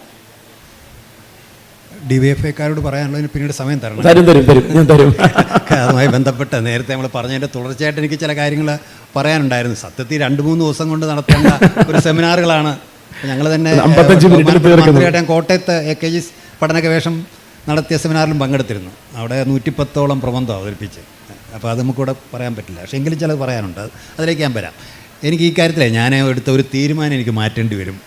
സരിനിപ്പം ചോദിച്ച ചോദ്യം എന്നെ ഇച്ചിരി ബുദ്ധിമുട്ടാക്കി. എന്നെ ഈ പുതുവർഷത്തെ നമ്മൾ റെസൊല്യൂഷൻസ് എടുക്കുമല്ലോ, അതുകൊണ്ട് നെഗറ്റീവായിട്ടൊന്നും പറയരുത് എന്നൊരു തീരുമാനം ഒന്നും പറയേണ്ടി വരുന്ന സ്ഥിതിയാണ്. എനിക്ക് ആ കാര്യത്തിൽ അല്പം നിരാശയുണ്ട്, കാരണം അത് വളരെയേറെ ഇടപെട്ടിട്ടുള്ള ഒരു വ്യക്തി എന്നുള്ള നിലയിൽ. സത്യത്തിൽ ഒരു കാര്യം നിങ്ങൾ മനസ്സിലാക്കേണ്ട കാര്യം, ലോകം ഭരിക്കുന്നത് വിജ്ഞാനം ഉൽപ്പാദിപ്പിക്കുന്ന രാജ്യങ്ങളായിരിക്കും, നോളജ് പ്രൊഡക്ഷൻ. നമുക്ക് ഒത്തിരി അഭിപ്രായ വ്യത്യാസങ്ങൾ രാഷ്ട്രീയമായിട്ടുണ്ട് അമേരിക്ക, പക്ഷേ അമേരിക്ക നമുക്ക് ഒഴിവാക്കാൻ പറ്റും. അമേരിക്കയിലെ കോവിഡ് കൈകാര്യം ചെയ്ത രീതി തെറ്റാണെന്നൊക്കെ നമുക്ക് പറയാം, പക്ഷേ അവിടുത്തെ ഉപകരണങ്ങളും ഉൽപ്പന്നങ്ങളും മരുന്നും ഉപയോഗിച്ചാണ് നമ്മുടെ ഈ ചികിത്സയൊക്കെ നടത്തുന്നത്. അവിടുത്തെ യൂണിവേഴ്സിറ്റികളിലൊക്കെ വിജ്ഞാന ഉൽപ്പാദന കേന്ദ്രങ്ങളാണ്. ഒബാമ ബാരക്ക് അടുത്താലത്ത് നടത്തിയ ഒരു ഇൻ്റർവ്യൂവിൽ അദ്ദേഹം പറയുന്നുണ്ട്, അവർ universities produce knowledge in any sphere. You take digital technology, genomics everywhere. മറ്റ് ചില രാജ്യങ്ങളുണ്ട്, ഇല്ലെന്ന് ഞാൻ പറയുന്നില്ല. പക്ഷേ അതേ അവസരത്തിൽ അവർ പൊളിറ്റിക്സ് ഈസ് റോങ് എന്ന് പറയുന്നുണ്ട്. അപ്പോൾ വിജ്ഞാനം ഉൽപ്പാദിപ്പിക്കണം. വിജ്ഞാനം ഉൽപ്പാദിപ്പിക്കുന്ന ഒരു പ്രദേശമായിട്ട് കേരളം മാറണം. അതിനുവേണ്ടിയാണ് നമ്മൾ ആരോഗ്യ സർവകലാശാല രൂപീകരിച്ചത്. അതിൻ്റെ പ്രോജക്റ്റ് റിപ്പോർട്ട് തന്നെ കൊടുത്തതിൻ്റെ കമ്മിറ്റിയുടെ ചെയർമാൻ ഞാനായിരുന്നു. ആരോഗ്യ സർവകലാശാല കൊണ്ട് ഉദ്ദേശിച്ചത് പിന്നെ അവിടെ ഈ പറയുന്ന ഗവേഷണത്തിന് പ്രോത്സാഹനം കൊടുക്കുന്നു. അതിന് താല്പര്യമുള്ള വിദ്യാർത്ഥികളൊക്കെ ഉണ്ട് കേട്ടോ. രണ്ടാമതൊന്ന്, കേരള സർവകലാശാല VC ആയിരുന്ന കാലത്താണ് ഹോർത്തൂസ് മലബാറിക്കൂസ് പ്രസിദ്ധീകരിച്ചത്. അതിവിടെ വെച്ച് പറയാൻ എനിക്ക് പ്രത്യേക സന്തോഷമുണ്ട്. കാരണം കൊച്ചിയിലെ ഡച്ച് ഗവർണറായിരുന്ന ഹെൻറി വാൻ റീഡ് 17-ാം നൂറ്റാണ്ടിൽ പ്രസിദ്ധീകരിച്ച 12 വോളിയങ്ങളുള്ള കേരളത്തിലെ ഔഷധ സസ്യങ്ങളെക്കുറിച്ചുള്ള പുസ്തക സമുച്ചയമാണ് ഹോർത്തൂസ് മലബാറിക്കൂസ്. അത് ലാറ്റിൻ ഭാഷയിലായിരുന്നു. അത് അടുത്ത കാലത്ത് അന്തരിച്ച, ഏതാനും ആഴ്ചകൾക്ക് മുമ്പ് അന്തരിച്ച ഡോക്ടർ KS മണിലാൽ സാർ അത് ഇംഗ്ലീഷിലേക്ക് തർജ്ജമ ചെയ്തു. അതിൻ്റെ ഇംഗ്ലീഷ് മലയാള പരിഭാഷ കേരള സർവകലാശാല പ്രസിദ്ധീകരിച്ചു. അതിൽ ഒത്തിരി ഗവേഷണ സാധ്യതകളുണ്ട്. ഭാഷാപരമായ ലിംഗ്വിസ്റ്റിക് ഹിസ്റ്ററി പഠിക്കാൻ പറ്റും, പ്രിൻറ്റിംഗ് ടെക്നോളജിയെക്കുറിച്ച് പഠിക്കാൻ പറ്റും, അധിനിവേശ ചരിത്രം പഠിക്കാൻ പറ്റും. ആരോഗ്യത്തെക്കുറിച്ച് പറഞ്ഞാൽ കേരള പ്രദേശത്ത് ലഭ്യമായ 774 ഔഷധ സസ്യങ്ങളെയും അതുപയോഗിച്ച് ചികിത്സിക്കാവുന്ന രോഗങ്ങളെക്കുറിച്ചുമാണ് അതിനകത്ത് പറഞ്ഞിരിക്കുന്നത്. എല്ലാം നടക്കണമെന്നില്ല, പക്ഷേ ഒരു സൂചന കിട്ടും. കിട്ടിയച്ചു എന്ന് പറയുന്ന വൈദ്യൻ്റെ, ചേർത്തലക്കാരനായ വൈദ്യൻ്റെ സഹായത്തോടുകൂടിയാണ് അത് എഴുതിയിട്ടുള്ളത്. ചൈനയിൽ ഇത് സംഭവിച്ചു. വിയറ്റ്നാമിൽ മലേറിയ വളരെയേറെ പടർന്നു പിടിച്ചു ഒരു കാലഘട്ടത്തിൽ. നിലവിലുള്ള മരുന്നുകളോടൊന്നും അത് പ്രതികരിക്കുന്നില്ല. അപ്പോൾ ചൗവലായി അവിടെ വന്ന ഹോച്ചിമീൻ അവിടെ വന്നപ്പോൾ ചൗവലായോട് പറഞ്ഞു, ചൗവലായി അവിടെ സന്ദർശിച്ച് പറഞ്ഞു, നിങ്ങൾ ഒത്തിരി ഔഷധ സസ്യങ്ങൾ ചൈനയിലുണ്ടല്ലോ, ഞങ്ങൾക്കൊരു മരുന്ന് കണ്ടുപിടിച്ച് തരണമെന്ന് പറഞ്ഞു. പിന്നീട് ചൗവലായി അവിടെ പോയൊരു പ്രോജക്റ്റ് തയ്യാറാക്കി. വർഷങ്ങൾക്ക് ശേഷം 2015 2UU എന്ന് പറയുന്ന 85 വയസ്സുള്ള ഒരു ഫാർമസിസ്റ്റ് ആർട്ടിമെസിൻ എന്ന് പറഞ്ഞ ഒരു ഔഷധം അവരുടെ ഔഷധ സസ്യങ്ങളിൽ നിന്ന് കണ്ടുപിടിച്ചു. അതുപയോഗിച്ചാണ് മലേറിയയായ വിയറ്റ്നാം നിയന്ത്രിക്കുന്നത്. നമുക്കങ്ങനെ എത്രയോ രോഗങ്ങളെ നിയന്ത്രിക്കാൻ കഴിയുന്ന ഒരു അക്ഷയ ഖനിയാണ് ഹോർത്തൂസ് മലബാറിക്കൂസ്. ഞാൻ പറയാം, ഞങ്ങൾ 2003 ഞാൻ എൻ്റെ യൂണിവേഴ്സിറ്റി കാരണം മുഴുവൻ അതിനുവേണ്ടി ചിലവഴിച്ചാണ്. പക്ഷേ ഇത്രയും നാളായിട്ട് കാര്യമായ ഒരു ഗവേഷണവും നടന്നിട്ടില്ല. നടത്തിക്കഴിഞ്ഞാൽ കേരളത്തിൻ്റെ മുമ്പിൽ ആരോഗ്യ മേഖലയിലെ ഗവേഷണം. ഞാനൊരു കാര്യം പറയാം, ബഹുമാനപ്പെട്ട മന്ത്രിയാണ്ടോടുകൂടി ഡോക്ടർ നമ്മുടെ ഫൈനാൻസ് മിനിസ്റ്റർ കൂടെ നമ്മൾ ഒരു രോഗത്തിന് ഒരു മരുന്ന് കണ്ടുപിടിക്കാമെന്ന് വിചാരിക്കുക. For example hyper tension or diabetes. നമ്മുടെ സാമ്പത്തിക പ്രതിസന്ധി പോലും പരിഹരിക്കപ്പെട്ടെന്ന് വരാം. അതെ. ഞാൻ അതിശോക്തി പറയല്ല, ഞാൻ ഔഷധ മേഖലയുമായിട്ട് ബന്ധപ്പെട്ട് പ്രവർത്തിയിട്ടുള്ള ഒരാളാണ്. നമ്മുടെ ഔഷധ കമ്പനികൾ ഒരു മരുന്ന് ഒരു മാർക്കറ്റ് ചെയ്യുന്നതിന് നമ്മുടെ ഇന്ത്യ ഗവൺമെൻറ്റിൻ്റെ ബഡ്ജറ്റിനേക്കാൾ കൂടുതൽ വരുമാനം ഉണ്ടാക്കുന്ന കമ്പനികളുണ്ട് ലോകത്ത്, മനസ്സിലാക്കണം. പക്ഷേ നമ്മളവിടെ പുറംതിരിഞ്ഞ് നിൽക്കുകയാണ്. അത് നടക്കുമെന്ന് ഞാൻ പ്രതീക്ഷിക്കുന്നു. മന്ത്രി പ്രസംഗിക്കുമ്പോഴെല്ലാം ഇതൊന്ന് ഊന്നി പറയണം. എല്ലാവരും വേണ്ട. നമ്മളിപ്പോൾ ഈ വിജ്ഞാന ഉൽപ്പാദനം എന്ന് പറയുമ്പോൾ മൊത്തം ഇവിടെ പഠിക്കുന്ന വിദ്യാർത്ഥികൾ 1% 0.5% ചെയ്താൽ മതി. But that should be done. അതൊരു മനോഭാവത്തിൻ്റെയും കൂടി പ്രശ്നമാണ് എന്നുള്ളത് തന്നെയാണ് ഞാനും അതിനെ വിലയിരുത്തുമ്പോൾ. മിനിസ്റ്റർ കയ്യിൽ കുറച്ച് കൂട്ടിച്ചേർക്കാനുണ്ടാവും. കുറേ മെഡിക്കൽ വിദ്യാർത്ഥികളെ കണ്ടല്ലോ ഇപ്പോൾ. തീർച്ചയായിട്ടും വളരെ പ്രധാനപ്പെട്ട മേഖല. നമുക്ക് തീർച്ചയായിട്ടും ഈ ഗവേഷണത്തിൽ നമ്മൾ പിന്നോട്ടാണ് നിൽക്കുന്നത്, ഒരു സംശയവും വേണ്ട. കാരണം കേരളത്തെ പോലെ നമുക്കുള്ള പൊട്ടൻഷ്യൽസ്, അതുപോലെ ഡേറ്റ ഇമ്മൻസ് ആയിട്ടുള്ള വളരെ ഒരു മറ്റൊരു റിസർച്ച് ഇൻസ്റ്റിറ്റ്യൂട്ട്സ് ഇതെല്ലാം നമുക്കുണ്ട്. പക്ഷേ ആ തലത്തിലേക്ക് വ്യക്തികൾ അല്ലെങ്കിൽ ചില നമ്മുടെ മെഡിക്കൽ കോളേജുകൾ ആ നിലയിലേക്ക് വരുന്നില്ല എന്നുള്ളത്. ഇപ്പോൾ സർക്കാർ ഇതിനെ എങ്ങനെ കാണുന്നു വെച്ചാൽ, ഇപ്പോൾ ഈ ഒരു 8.5 വർഷ കാലയളവിലാണ് നമുക്ക് ഇൻസ്റ്റിറ്റ്യൂട്ട് ഓഫ് അഡ്വാൻസ് വൈറോളജി ഉണ്ടായിരുന്നു തിരുവനന്തപുരത്ത് തോന്നയ്ക്കലിൽ. ഇന്ന് ലോകത്തിലെ ഏത് വൈറോളജി ഇൻസ്റ്റിറ്റ്യൂട്ട്, ബഹുമാനപ്പെട്ട CMൻ്റെ സയൻസ് ആൻഡ് ടെക്നോളജി ഡിപ്പാർട്ട്മെൻറ്റിൻ്റെ കീഴിലാണ് IAV. ഇപ്പോൾ നിപ്പ ICMRൻ്റെ NIV പൂനെയിൽ കണ്ടുപിടിക്കുന്നതിന് മുൻപ് തന്നെ അവിടെ നിന്ന് സാമ്പിൾ എടുത്ത് IAVയിൽ നമ്മൾ കണ്ടുപിടിക്കുന്നുണ്ട്. അപ്പോൾ അതുപോലെ തന്നെ മങ്കി പോക്സ്, അത് ഏത് ക്ലാഡാണ് എന്നുള്ളത് IAVയിൽ നമുക്ക് കണ്ടുപിടിക്കാൻ സാധിക്കുന്നുണ്ട്. അപ്പോൾ സംവിധാനങ്ങൾ വീണ്ടും ഒരുങ്ങുന്നുണ്ട്. പക്ഷേ ആ ഒരു ത്വരയുണ്ടല്ലോ ഒരു ഗവേഷണത്തിന് വേണ്ടിയിട്ടുള്ള, അത് തീർച്ചയായിട്ടും അത് സപ്പോർട്ട് ചെയ്യുന്നതിന് വേണ്ടി ഇപ്പോൾ ഇതിൽ ചില പ്രായോഗികമായ പ്രശ്നങ്ങൾ പറഞ്ഞു. ഒന്ന്, റിസർച്ചിന് വേണ്ടി അനുവദിക്കപ്പെടുന്ന ഫണ്ട്. പിന്നെ നമുക്ക് ഈ ഓട്ടോണമസ് ഇൻസ്റ്റിറ്റ്യൂഷൻസിന് ഈ ഫോറിൻ എയ്ഡൊക്കെ വാങ്ങിക്കുന്നത് പോലെ എളുപ്പമല്ല ഗവൺമെൻറ് സംവിധാനത്തിൽ നമുക്ക് മെഡിക്കൽ കോളേജുകൾക്ക് വാങ്ങിക്കുക എന്നുള്ളത്. ഒരു 100,000 കടമ്പകൾ ഇവർ കടക്കേണ്ടതായിട്ടുണ്ട്.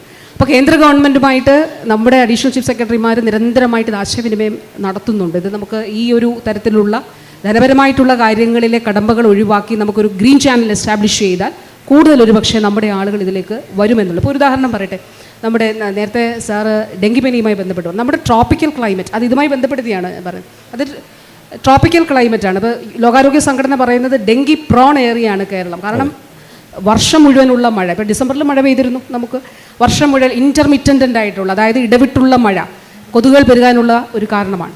അപ്പോൾ ലോകത്തടയാളപ്പെടുത്തിയിട്ടുള്ള ഡെങ്കി പ്രോൺ ഏരിയകളിൽ ഒന്നാണ് കേരളം. ഇപ്പോൾ ക്യൂബ, ബഹുമാനപ്പെട്ട CM-ൻ്റെ നേതൃത്വത്തിലുള്ള ടീം ഞങ്ങൾ സന്ദർശിച്ചിരുന്നു.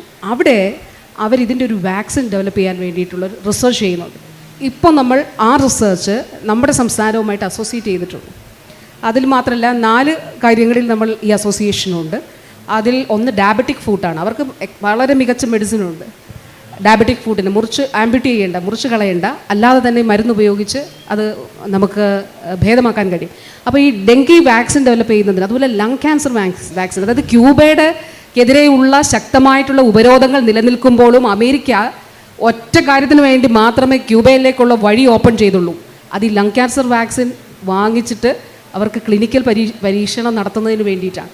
അപ്പോൾ ഈ 4, അതായത് lung cancer vaccine, dengue vaccine, അതുപോലെ ഡയബറ്റിക് ഫുഡ് തുടങ്ങിയ കാര്യങ്ങളിൽ ക്യൂബയുമായിട്ട് നമുക്ക് അസോസിയേഷൻ, അതായത് ഞാനിത് പറഞ്ഞത് നമ്മുടെ സംവിധാനങ്ങൾ കൂടുതലായിട്ട് ഒരുങ്ങുന്നു. ആയുർവേദ രംഗത്ത് കണ്ണൂരിൽ രാജ്യാന്തര ആയുർവേദ ഗവേഷണ കേന്ദ്രം ഇപ്പോൾ നമ്മൾ ഈ വർഷം പ്രവർത്തനം ആരംഭിക്കും. പഴയ താളിയോലകൾ ഉൾപ്പെടെ എടുത്തുകൊണ്ടാണ്. നമ്മൾ മോഡേൺ മെഡിസിനെ കുറിച്ച് മാത്രമല്ല, ആയുർവേദം നമ്മുടെ വളരെ ഒരു ശക്തമായിട്ടുള്ളൊരു മേഖലയാണ്. അപ്പോൾ അവിടെ ആ നിലയിൽ ഗവേഷണവും ആളുകളെ ഇവിടേക്ക് കൊണ്ടുവരുന്നതിനും പഠിക്കുന്നതിനും ഇവിടെ റിസർച്ച് ചെയ്യുന്നതിനുമൊക്കെയുള്ള ഒരുപാട് സാഹചര്യങ്ങൾ ഒരുക്കാൻ കഴിയും. ബഹുമാനപ്പെട്ട ഡോക്ടർ ബി ഇക്ബാൽ അദ്ദേഹം പറഞ്ഞൊരു കാര്യം, വ്യവസായ വകുപ്പുമായി ചേർന്നുകൊണ്ട് ഫാർമസ്യൂട്ടിക്കൽസിനെ ഇവിടേക്ക് ക്ഷണിച്ച് അവർക്ക് ഇവിടെ നിന്ന് പ്രൊഡ്യൂസ് ചെയ്യുന്നതിന് വേണ്ടിയിട്ടുള്ള അവസരം ഉണ്ടാക്കാനാണ് ശ്രമിക്കുന്നത്. ഇതിൻ്റെ ഒരു ശ്രമം നമ്മുടെ കോവിഡ് കാലത്ത് നടത്തിയിരുന്നു. അന്ന് ഓർക്കുന്നുണ്ടാകും, CM-ൻ്റെ മീറ്റിംഗിൽ നമ്മൾ ഡിസ്കസ് ചെയ്തത്. അതെ, അന്ന് 2ാം കോവിഡ് വേവിൻ്റെ സമയത്ത് ഇവിടെ, അതായത് വാക്സിൻ അന്ന് എനിക്ക് തോന്നുന്നു ഈ ഫൈസറൊക്കെ മാത്രമേ ഉൽപ്പാദിപ്പിക്കുന്നുള്ളൂ. അപ്പോൾ ആ വാക്സിൻ ഇവിടെ കൊണ്ടുവന്നിട്ട് IAVയിൽ തോന്നയ്ക്കലിൽ ഇത് നമ്മൾ ബോട്ടിലാക്കി അവർ കൊടുക്കും. ആ കമ്പനി തന്നെ കൊടുക്കും. അതാദ്യം തുടങ്ങിയിട്ട് പിന്നെ വാക്സിൻ ഉൽപ്പാദനം ഇവിടെ തുടങ്ങാമെന്നുള്ളതായിരുന്നു. പക്ഷേ എനിക്ക് ഉറപ്പാണ് നമുക്ക് ഈ കാലഘട്ടത്തിൽ അതിൻ്റെ ഒരു തുടക്കം തീർച്ചയായിട്ടും നമുക്ക് ഇടാനായിട്ട് കഴിയും. സമയം കുറച്ചുകൂടി നമുക്കുള്ളൂ. ഇപ്പോൾ നേരത്തെ മിനിസ്റ്റർ പറഞ്ഞതിൻ്റെ ഇടയിൽ വാക്സിനുമായി ബന്ധപ്പെട്ടിട്ടുള്ള ചില പരാമർശങ്ങൾ ഉണ്ടായതുകൊണ്ട് തന്നെ സമൂഹം എന്നുള്ള രീതിയിൽ നമ്മളൊരു മനോഭാവത്തെ പറ്റിയായിരുന്നു ഡിസ്കസ് ചെയ്തത്. പല വാക്സിൻ പ്രിവെൻറ്റബിൾ ഡിസീസും, അതായത് പ്രതിരോധ കുത്തിവയ്പ്പുകളിലൂടെ നമ്മൾ ഉന്മൂലനം ചെയ്യുന്നു എന്ന് വിശ്വസിച്ചിരുന്നതും ഒക്കെ ആയിരുന്ന പല അസുഖങ്ങളും കേരളത്തിലേക്ക് തിരിച്ചു വരുന്നതിൻ്റെ ഒരു ദൗർഭാഗ്യകരമായ സാഹചര്യം നമ്മളുടെ സാക്ഷരതയുമായി തട്ടിച്ചു നോക്കുമ്പോൾ നമ്മുടെ ഒരു അവയർനെസ് കോഷ്യൻ്റ്, പൊതുവിൽ നമ്മൾ കാര്യങ്ങളെ മനസ്സിലാക്കുന്നത്, വിലയിരുത്തുന്നത് എന്നുള്ളതിൻ്റെയൊക്കെ നമ്മുടെ ഒരു ഭൗതിക നിലവാരത്തെ വെച്ചൊക്കെ പറയുമ്പോൾ മുന്നോട്ട് പോകേണ്ടത് പകരം പുറകോട്ട് പോകുന്ന സാഹചര്യമുണ്ടോ? പ്രത്യേകിച്ച് കോവിഡ് വാക്സിനുമായി ബന്ധപ്പെട്ട് ഒരുപാട് തരത്തിൽ തെറ്റിദ്ധാരണ. ശരിയാണ്, ക്ലിനിക്കൽ ട്രയലിനുള്ള സമയം കുറഞ്ഞു എന്ന് നമുക്ക് തന്നെ ബോധ്യം വരും. കാരണം അത്രയും കാലയളവിനുള്ളിൽ അത് റിലീസ് ചെയ്യണം എന്ന് വെച്ചാൽ അതിൻ്റെ സ്റ്റാൻഡേർഡ്സ് കുറഞ്ഞു എന്നല്ല അർത്ഥമാക്കേണ്ടത് എന്ന് കമ്മ്യൂണിക്കേറ്റ് ചെയ്തെടുക്കുന്നതിൽ പോലും നമ്മൾ പരാജയപ്പെടുകയും, അങ്ങനെ ഈ വാക്സിൻ പ്രിവെൻറ്റബിൾ ഡിസീസും കേരള സമൂഹവും തമ്മിലുള്ള ഒരു കോൺഫ്ലിക്റ്റ് നടക്കുന്നുണ്ട് എന്നാണ് തോന്നുന്നത്. എങ്ങനെയാണ് നമുക്കിതൊന്ന് അഡ്രസ്സ് ചെയ്യാൻ പറ്റുക? ആഗോളതലത്തിൽ തന്നെ ഇപ്പോൾ ചാലഞ്ച് ഉണ്ട്. അതായത് വാക്സിൻസിനെതിരെയുള്ള ഒരു പ്രതിരോധം ഒരു വിഭാഗം സ്വീകരിക്കുന്നുണ്ട്. അതിനെ സപ്പോർട്ട് ചെയ്യുന്നതിന് വേണ്ടി ഒരുപാട് ഗ്രൂപ്പുകളുമുണ്ട്. കേരളത്തിൽ നമ്മൾ അടുത്തിടെ കണ്ടത് മീസിൽസുമായിട്ട് ബന്ധപ്പെട്ടിട്ടാണ്. നമ്മൾ അമ്പരന്ന് പോയൊരു സാഹചര്യമാണ്. അതായത് കുട്ടികൾക്ക് ഈ വാക്സിൻ എടുക്കുന്നതിന് വിമുഖത കാട്ടുകയാണ്, ഇത് എടുക്കേണ്ട ആവശ്യമില്ല എന്ന് പറയുകയാണ്. അപ്പോൾ ഇപ്പോൾ ഞാൻ പറഞ്ഞതുപോലെ കേരള സംസ്ഥാന രൂപീകരണത്തിന് തന്നെ മുമ്പ് തന്നെ ഇവിടെ വാക്സിൻസ് പ്രചാരത്തിലുണ്ടായിരുന്നു. വാക്സിൻ എടുത്ത് ഇരുന്ന ഒരു ഭൂപ്രദേശമാണ് ഇവിടം. പക്ഷേ ഇത് ഒരു പൊതുബോധത്തിലുണ്ടായിട്ടുള്ള മാറ്റം മറ്റ് ചില ആശയങ്ങൾ ബോധപൂർവം വ്യക്തികളിലേക്കും ജനവിഭാഗങ്ങളിലേക്കും അടിച്ചേൽപ്പിക്കാൻ ശ്രമിക്കുന്നതിൻ്റെ ഭാഗമായിട്ടാണ്. അപ്പോൾ അതിനെങ്ങനെയാണ് നമുക്ക് പ്രതിരോധിക്കാൻ കഴിയുക? അത് ശാസ്ത്രീയമായിട്ടുള്ള ബോധവൽക്കരണത്തിലൂടെയാണ് നമുക്കത് പ്രതിരോധിക്കാനായിട്ട് കഴിയുക. അപ്പോൾ നമ്മൾ ഈ പേരൻസിനോട് പറഞ്ഞു, നിങ്ങളുടെ കുട്ടി മരണപ്പെടുന്നതാണോ നല്ലത്, അതോ നിങ്ങളുടെ കുഞ്ഞിന് വാക്സിൻ എടുക്കുന്നതാണോ നല്ലത്? ഒരുപാട് കേസസ് ഇതുമായി ബന്ധപ്പെട്ട് കഴിഞ്ഞ വർഷം നമ്മുടെ കേരളത്തിലുണ്ടായിരുന്നു. അപ്പോൾ തീർച്ചയായിട്ടും ഒരു പൊതുബോധം അത് കൂടുതൽ ശക്തിപ്പെടണം. നമ്മൾ ഈ പറഞ്ഞ മികവുകൾ, നമ്മുടെ ഈ ആരോഗ്യബോധ്യവും സാമൂഹിക ബോധ്യവും വിദ്യാഭ്യാസ മുന്നേറ്റത്തിനെയൊക്കെ പിന്നോട്ട് വലിക്കുന്ന ചില ആശയ പ്രചരണങ്ങൾ ഇതിനിടയിൽ ഉണ്ടാകുന്നു എന്നുള്ളത് ദൗർഭാഗ്യകരമാണ്. അതിന് ശക്തമായിട്ടുള്ള ശരിയായ ആശയ പ്രചരണവും ശാസ്ത്രീയമായിട്ടുള്ള ബോധവൽക്കരണവുമാണ് അതിലാവശ്യമായിട്ടുള്ളത്. ഇക്ബാൽ സാർ നേരത്തെ സൂചിപ്പിച്ച പോലെ യുവാക്കളുമായി ബന്ധപ്പെടുത്തി കേരള ആരോഗ്യ മേഖലയ്ക്ക് കോൺട്രിബ്യൂട്ട് ചെയ്യാൻ ഏറ്റവും കൂടുതൽ സാധ്യമാകുന്ന സംഘടനാ തലത്തിൽ തന്നെയുള്ള ഇടപെടലുകൾക്കുള്ള സാധ്യത എന്താണ് എന്നുള്ളതിൻ്റെ ഒരു ചോദ്യം എങ്ങനെയാണ് യൂത്ത് മൂവ്മെൻറ്റുകൾക്ക് ഇപ്പം നേരത്തെ സൂചിപ്പിച്ച ഈ വസ്തുനിഷ്ഠമായി ചിന്തിക്കുക, ഒബ്ജക്റ്റിവിറ്റി കൊണ്ടുവരിക എന്നുള്ളത് നമ്മുടെ ഒരു തോട്ട് പ്രോസസ്സിൽ നമുക്ക് കൊണ്ടുവരാൻ പറ്റുന്ന മാറ്റമാണ്. പക്ഷെ അതിനും അപ്പുറം ഈ ചെറുപ്പത്തിൻ്റെ എനർജിയെ പൂർണ്ണമായും ഉപയോഗപ്പെടുത്തിക്കൊണ്ട് കേരളത്തിൻ്റെ പൊതുജനാരോഗ്യ സംരക്ഷണത്തിലേക്ക് എന്താണ് ഒരു അടുത്ത വഴികാട്ടിയായി സൂചിപ്പിക്കാനുള്ളത്? സത്യത്തിൽ കേരളത്തിൻ്റെ ഭാവി പൊതുവെ പറയാറുണ്ട് എല്ലാ കാര്യത്തിലും യുവാക്കളുടെ പക്കലാണ്, ഒരു സംശയമൊന്നുമില്ല. എന്നെ സംബന്ധിച്ചിടത്തോളം എടുത്തു പറയുന്നത് ഈ ന്യൂ ഇയർ ഒരു റെസൊല്യൂഷൻ ഈ 50 വയസ്സിന് താഴെയുള്ള ആളുകളുമായിട്ട് വർത്തമാനം പറയാതിരിക്കുക എന്നുള്ളത്. അതുകൊണ്ട് കാര്യമില്ല, വയസ്സിന് മുകളിൽ വർത്തമാനം പറയാതെ. കാരണം യുവാക്കളോട്, കാരണം ഞാൻ ഒത്തിരി കമ്മിറ്റികളുടെ ചെയർപേഴ്സണായിട്ട് പ്രവർത്തിച്ചു. മിനിസ്റ്റർ കമ്പോയസായോ? അതെ, മിനിസ്റ്റർ അങ്ങനെയാണ് ഇച്ചിരി കൂട്ടാം.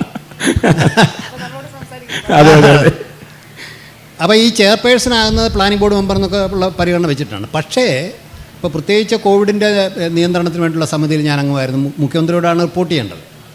അതിലുണ്ടായിരുന്ന എൻ്റെ മക്കളെക്കാൾ പ്രായം കുറഞ്ഞ യുവാക്കളിൽ നിന്ന് ഞാൻ എന്തെല്ലാം പഠിച്ചിട്ടുണ്ടെന്നറിയാം. സത്യത്തിൽ കോവിഡ് കാലത്ത് കോവിഡ് വിദഗ്ധ സമിതിയിലെ ഡോക്ടർ അരവിന്ദ്, പിന്നെ വൈറോളജി പ്രൊഫസർ ഡോക്ടർ അരവിന്ദ്, അല്ലെങ്കിൽ ഡോക്ടർ ചാന്ദിനി, കോഴിക്കോട്ടെ ഡോക്ടർ ചാന്ദിനി, അല്ലെങ്കിൽ രാഘേൽ ഗെയ്തോണ്ടെ പബ്ലിക് ഹെൽത്ത് എക്സ്പേർട്ട് അച്യുതമേനോൻ സെൻറ്ററിലെ, ഇവരിൽ നിന്ന് ഞാൻ പഠിച്ചത്രയും പബ്ലിക് ഹെൽത്ത് പൊതുജനാരോഗ്യ തത്വങ്ങൾ ഞാൻ മെഡിക്കൽ കോളേജ് കാലത്ത് പഠിച്ചിട്ടില്ല. ഇപ്പം തന്നെ ഞാൻ വാക്സിൻ ഒരു കമ്മിറ്റിയുടെ ഞാനാണ്. വാക്സിൻ പോളിസി ഞങ്ങളിപ്പോൾ കൊടുത്തിട്ടുണ്ട്. സത്യം വാക്സിൻ പോളിസി കമ്മിറ്റി വേണമെന്ന് ഞാനാണ് നിർദ്ദേശിച്ചത്. അപ്പോൾ എൻ്റെ മനസ്സിൽ എൽഡർലി വാക്സിൻ എന്നുള്ള ഒരു കാര്യം മാത്രമേ എൻ്റെ മനസ്സിലുള്ളത്.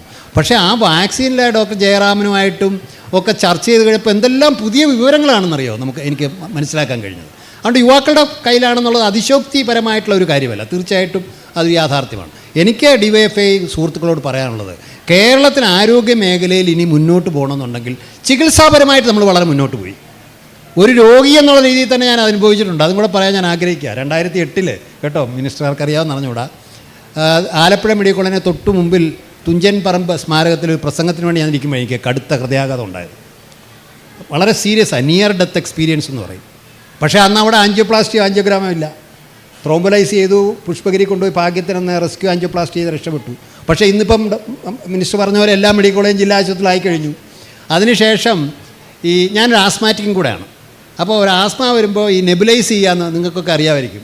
ഞാൻ 2000 VC ആയിരുന്നപ്പോഴാണ് നെബുലൈസ് ചെയ്യുന്നത് ഒരു സ്വകാര്യ ആശുപത്രിയിൽ. ഇപ്പോൾ നമ്മുടെ പ്രാഥമിക ആരോഗ്യം എന്തെങ്കിലും നെബുലൈസ് ചെയ്യുന്നുണ്ട് അല്ലേ?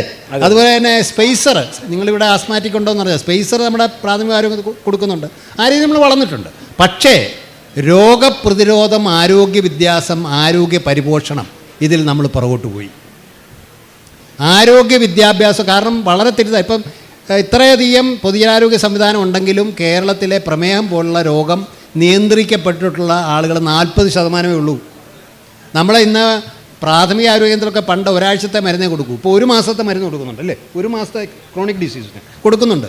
എന്നിട്ട് ഒരു 40% ഉള്ളൂ കംപ്ലയിൻസ് എന്ന് പറയും. അതിന് കാരണം എന്താ? കുറേ കഴിയുമ്പം ചികിത്സ കഴിയുമ്പോൾ ആളുകൾ പറയും മറ്റൊരു ചികിത്സ എന്ന് പറയും, അങ്ങോട്ട് പോകും. ഒരു ഒറ്റമൂലി പറയും, അങ്ങോട്ട് പോകും. വാട്സാപ്പിൽ ഇതെല്ലാം പോസ്റ്റ് ചെയ്യും, വാട്സാപ്പ് കൺസൾട്ടേഷൻ നടത്തും. ഇങ്ങനെ മുന്നോട്ട് പോയിക്കൊണ്ടിരിക്കുകയാണ്. നിസ്സാരമായ രോഗപ്രതിരോധ നടപടികളിലൂടെ കേരളം ഇന്ന് നേരിടുന്ന ഒട്ടനവധി രോഗങ്ങളെ നമുക്ക് നിയന്ത്രിച്ച് നിർത്താൻ കഴിയും. വാക്സിനേഷൻ അടക്കം. വാക്സിനേഷൻ്റെ കാര്യത്തിൽ പകർച്ചവ്യാധിക്ക് മാത്രമല്ല, ക്യാൻസറിനും വാക്സിനാണിപ്പോൾ. The future is for vaccines. ഇപ്പോൾ സർവൈക്കൽ ക്യാൻസർ, ലങ് ക്യാൻസർ, ഇതിനൊക്കെ വാക്സിൻ ഉണ്ട്. അപ്പോൾ അതുകൊണ്ട് ആരോഗ്യ വിദ്യാഭ്യാസത്തിന് ഊന്നൽ നൽകിയിട്ടുള്ള ഒരു വലിയ ജനകീയ പ്രസ്ഥാനം കേരളത്തിൽ ഉയർന്നു വരണമെന്നാണ് എൻ്റെ അഭിപ്രായം. ജനകീയ ആരോഗ്യ വിദ്യാഭ്യാസ ഒരു പരിപാടി നമുക്ക് ആവിഷ്കരിക്കണം. നമ്മുടെ സാക്ഷരതാ പ്രസ്ഥാനം പോലെ ആരോഗ്യവകുപ്പ് നടത്തുന്ന പ്രവർത്തനത്തിനോട് സഹകരിച്ചുകൊണ്ടും അതിനെ പരിപോഷിപ്പിച്ചുകൊണ്ടും നമുക്ക് വലിയൊരു പ്രസ്ഥാനം രൂപപ്പെട്ടു വരണം. ശാസ്ത്ര സംഘടനകൾ, നമ്മുടെ ഇവിടെ ആണെങ്കിൽ പ്രായാധികമുള്ളവരുടെ നിരവധി സംഘടനകളുണ്ട്, അലുമിനി അസോസിയേഷൻസ് ഉണ്ട്, നിരവധി സംഘടനകളുള്ള ഒരു പ്രദേശമാണ് കേരളം. അപ്പോൾ ആ സംഘടനകളെല്ലാം ഒരുമിപ്പിച്ചുകൊണ്ട് ആരോഗ്യ വിദ്യാഭ്യാസത്തിനും രോഗപ്രതിരോധത്തിനും ആരോഗ്യ പരിപോഷണത്തിനും ഊന്നൽ നൽകിക്കൊണ്ടുള്ള വലിയ ഒരു ക്യാമ്പയിൻ കേരളത്തിൽ ആരംഭിക്കണം. അത് DYFI അതിന് നേതൃത്വം കൊടുക്കണമെന്നാണ് എൻ്റെ അഭിപ്രായം. നിങ്ങൾ ദയവായിട്ട് ഇത് വളരെ ഗൗരവമായിട്ട് ചർച്ച ചെയ്യണം. ഞാൻ അവരുടെ നേതാക്കളൊക്കെ ഇപ്പോൾ കണ്ടിരുന്നു, അവരുമായിട്ട് സംസാരിക്കാം. അങ്ങനെ അല്ലാതെ നമുക്ക് ഇനി മുന്നോട്ട് പോകാൻ പറ്റില്ല. കാരണം നമ്മുടെ ആഹാര രീതികളിൽ മാറ്റം വരുത്തണം, വ്യായാമത്തിൻ്റെ പ്രസക്തി, വാക്സിനേഷൻ്റെ കാര്യം, ജീവിത രീതിയിൽ വരുത്തേണ്ട മാറ്റങ്ങൾ, ഇങ്ങനെ ഒട്ടനവധി കാര്യങ്ങൾ ഇന്ന് വിദ്യാസമ്പന്നർക്ക് പോലും അറിഞ്ഞുകൂടുന്നതാണ്. ലോകാരോഗ്യ സംഘടന പറഞ്ഞിട്ടുള്ള രണ്ട് കാര്യം കൊണ്ടേ ലോകത്തെ ആരോഗ്യം മെച്ചപ്പെടുത്താൻ പറ്റുള്ളൂ. Very vibrant public health based upon sound science. സുശക്തമായ ശാസ്ത്രീയ ബോധത്തിൻ്റെ അടിത്തറയുള്ള പൊതുജനാരോഗ്യ സംവിധാനത്തിന് മാത്രമേ നമുക്ക് മുന്നോട്ട് പോകാൻ പറ്റുള്ളൂ. അങ്ങനെ ചെയ്തില്ലെങ്കിൽ കേരളം എന്താ പറയുക, ചത്തതിനൊക്കുമോ ജീവിച്ചിരിക്കും എന്ന് പറഞ്ഞ് സർക്കാരിന് പോകാൻ തന്നെ പരിധിയുണ്ടല്ലേ. ദേഹം സ്ട്രെച്ച് ചെയ്ത് കഴിഞ്ഞു. ഇതിൽ കൂടുതൽ മുടക്കാൻ പറ്റുമോ? ഓരോ പെറ്റ് സ്കാൻ വന്നു കഴിഞ്ഞു തിരുവനന്തപുരത്ത്. എൻ്റെയൊക്കെ ഒരു സ്വപ്നമായിരുന്നു ഈ പെറ്റ് സ്കാൻ കാണുക എന്നുള്ളത്. അപ്പോൾ അങ്ങനെ മുന്നോട്ട് പോകാൻ പറ്റത്തില്ല. രോഗം ഇങ്ങനെ വർദ്ധിച്ചുകൊണ്ടിരിക്കുക. മാത്രമല്ല കേരളത്തിനൊരു ഡിസ്അഡ്വാൻറ്റേജ് ഉണ്ടെന്ന്, ലോകം എല്ലാ രാജ്യങ്ങളുമായിട്ട് നമ്മൾ ബന്ധിതമാണ്. ആൾക്കൂട്ട സന്ദർഭങ്ങൾ ഏറ്റവും അധികമുള്ള ഒരു സംസ്ഥാനമാണ് കേരളം. രോഗം പെട്ടെന്ന് വ്യാപിക്കാം. അപ്പോൾ ഇതെല്ലാം കൂടെ പരിഗണിച്ച് ആരോഗ്യ വിദ്യാഭ്യാസത്തിന് ഊന്നൽ നൽകിക്കൊണ്ട് സമ്പൂർണ്ണ സാക്ഷരതാ യജ്ഞത്തിൻ്റെ മാതൃകയിൽ വലിയൊരു ജനകീയ പ്രസ്ഥാനം മുന്നോട്ട് വരണം.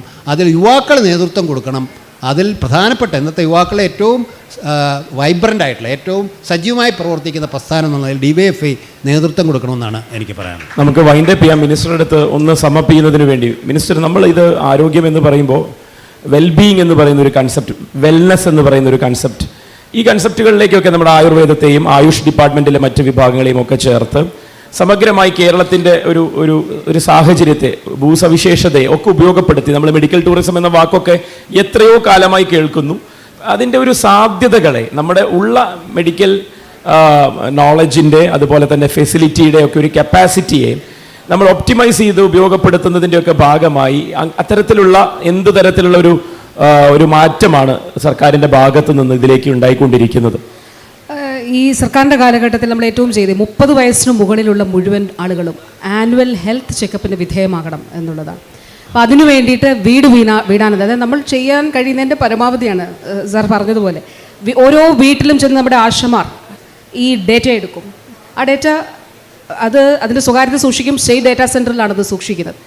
പ്രമേഹമുള്ളവർ, രക്തസമ്മർദ്ദമുള്ളവർ, ഇനി റിസ്ക് കൂടി അനലൈസ് ചെയ്യും. ഒബീസിറ്റി ഉണ്ടോ, അല്ലെങ്കിൽ മറ്റു ഫാക്ടേഴ്സ് കണക്കിലെടുത്ത് ഹൃദ്രോഗം, ക്യാൻസർ, ഇത് 2ാമത്തെ വർഷമാണ്. അതായത് കഴിഞ്ഞ വർഷം 30 വയസ്സിന് മുകളിലുള്ള മുഴുവൻ ജനവിഭാഗങ്ങളിലും നമ്മൾ പരിശോധന നടത്തി. നമ്മൾ കണ്ടൊരു കാര്യം, നേരത്തെ ഹൈപ്പർ ടെൻഷൻ ആയിരുന്നു, നേരത്തെ ഡയബറ്റീസ് ആയിരുന്നു നമ്മൾ ഏറ്റവും മുന്നിൽ. പക്ഷേ ഇന്ന് കേരള സമൂഹത്തിൽ രക്താതി സമ്മർദ്ദം കൂടിക്കൊണ്ടിരിക്കുകയാണ്. ഏറ്റവും കൂടുതൽ പേഷ്യൻസ് നമുക്കുള്ളത് BP പേഷ്യൻസാണ്. ജീവിത സാഹചര്യം, തൊഴിൽ സമ്മർദ്ദം, വ്യക്തിപരമായിട്ടുള്ള മറ്റു സമ്മർദ്ദങ്ങൾ, life style changes, food habits change ചെയ്തു, ഹൈപ്പർ ടെൻഷൻ വളരെ കൂടിക്കൊണ്ടിരിക്കുകയാണ്. അപ്പോൾ നമ്മൾ എന്താ ചെയ്യുന്നത്? ഞാനത് വളരെ ചുരുക്കി പറയാം. ഹെൽത്ത് വർക്കേഴ്സ് ചെന്ന് പറയുകയാണ്, മരുന്ന് കഴിക്കുന്നുണ്ടോ എന്ന് നോക്കും. അതായത് നിയന്ത്രിച്ച് നിർത്തുക, ഉള്ളവർക്ക് നിയന്ത്രിച്ച് നിർത്തുക, വരാൻ സാധ്യതയുള്ളവർക്ക് വരാതെ ഇരിക്കണം. അപ്പോൾ അവരെ മെഡിക്കൽ സെൻറ്ററിലേക്ക്, നമ്മുടെ ഫാമിലി ഹെൽത്ത് സെൻറ്ററിലേക്ക് കൊണ്ടുവന്ന് ഡോക്ടർ പറയും റിസ്ക് ഉണ്ട്, അതുകൊണ്ട് ഇന്ന കാര്യം ചെയ്യണം, ഒന്നുകിൽ വെയിറ്റ് കുറയ്ക്കണം, അല്ലെങ്കിൽ ആഹാര ശീലങ്ങൾ ഈ രീതിയിൽ മാറ്റണം എന്നുള്ള അഡ്വൈസ് കൊടുത്ത് അവരെ ഒബ്സർവ് ചെയ്യും. എന്നിട്ട് ചേഞ്ച് ഉണ്ടാകുന്നുണ്ടോ എന്നുള്ളത് കാണും.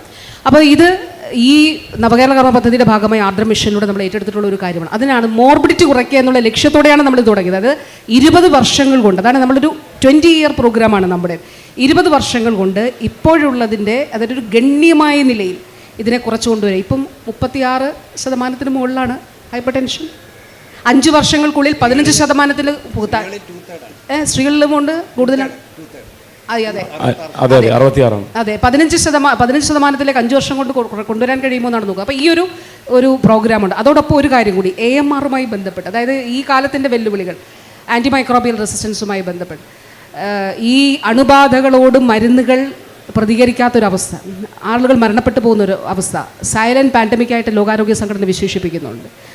അതിനെ വളരെ കൃത്യമായി നമ്മൾ അഡ്രസ്സ് ചെയ്യുകയാണ്. ആൻറ്റിബയോട്ടിക് സ്മാർട്ട് ഹോസ്പിറ്റൽസ് എടുക്കും. ഇപ്പോൾ കഴിഞ്ഞ ദിവസം ഒരു മരുന്ന് സംഘടനയുടെ ഒരു നേതാവ് ഒരു ചാനലിനോ കൊടുത്ത അഭിമുഖമാണ്, കേരളത്തിൽ മരുന്ന് കടകൾ പൂട്ടിപ്പോകുന്നു. എന്താണെന്നറിയാമോ? Over the counter sale antibiotics പറ്റില്ല എന്ന നിലപാട് ആരോഗ്യവകുപ്പ് എടുത്താൽ അങ്ങനെ കൊടുത്താൽ ലൈസൻസ് റദ്ദാക്കും. സക്സസ് സ്റ്റോറിയാണ്. അത് കേൾക്കുമ്പോൾ വാസ്തവത്തിൽ നമുക്ക് സങ്കടം, ഒരു ഓൺടർപ്രണറിനെ സംരംഭം എന്നുള്ള നിലയിൽ. പക്ഷേ ഇതിന് ദീർഘകാലത്തെ ഒരു ഇമ്പാക്റ്റ് ഉള്ളതാണ്. കേരളത്തിൻ്റെ പൊതുജനാരോഗ്യ മേഖലയിൽ വലിയ പ്രത്യാഘാതം ഉള്ളതാണ്. നമ്മൾ ഈ മരുന്ന് ആവശ്യമില്ലാതെ വലിച്ച് കഴിക്കുകയാണ് ചെയ്യുന്നത്. അപ്പം ആവശ്യമില്ലാത്ത ആൻറ്റിബയോട്ടിക് ഇപ്പോൾ നമ്മൾ ഓരോ സർക്കാർ ആശുപത്രിയിലും പ്രിസ്ക്രിപ്ഷൻ ഓഡിറ്റ് നടത്തുന്നുണ്ട്. ഏത് ആൻറ്റിബയോട്ടിക് കൊടുക്കുന്നു, ആദ്യം ചെല്ലുമ്പോഴേ മോക്സ് എന്നുള്ള നോക്കുന്നുണ്ട്. അതിൽ ഒപ്പം തന്നെ അവെയർ കാറ്റഗറി വെച്ചുകൊണ്ടുള്ള മരുന്നുകൾ നമുക്ക് നൽകുക എന്നുള്ളതും. അപ്പോൾ ആൻറ്റി മൈക്രോബിയൽ റെസിസ്റ്റൻസുമായി ബന്ധപ്പെട്ടിട്ടുള്ള വലിയ പ്രവർത്തനവും അങ്ങനെ വർത്തമാനകാല ചാലഞ്ച് ഏറ്റെടുക്കുന്നതിന് വേണ്ടിയിട്ടാണ് നമ്മൾ ശ്രമിച്ചിട്ടുള്ളത്. നമ്മൾ സംസാരിച്ചാൽ തീരാത്തൊരു വിഷയമാണ്. അത് വൈൻഡപ്പ് ചെയ്യാനുള്ള സമയം അതിക്രമിച്ചിരിക്കുന്നു. നമ്മളെപ്പോഴും ഡെഫിനിഷൻ്റെ ഭാഗമായിട്ട് ആരോഗ്യത്തിൻ്റെ ഡെഫിനിഷനിൽ നമ്മൾ പറയും it's not mere absence of disease alone എന്ന് പറയുമെങ്കിലും അതിപ്പോഴും നമ്മൾ മനസ്സിലാക്കിയിട്ടുണ്ടോ എന്നുള്ളതാണ് നമ്മൾ അഭിമുഖീകരിക്കുന്ന പ്രശ്നം. അതായത് ഹെൽത്ത് എന്ന് വെച്ചാൽ, ആരോഗ്യം എന്ന് വെച്ച് കഴിഞ്ഞാൽ അസുഖമില്ലാത്ത അവസ്ഥയെ അല്ല ആരോഗ്യം എന്നുള്ള ഇത് ആദ്യം നമ്മൾ മനസ്സിലാക്കണം.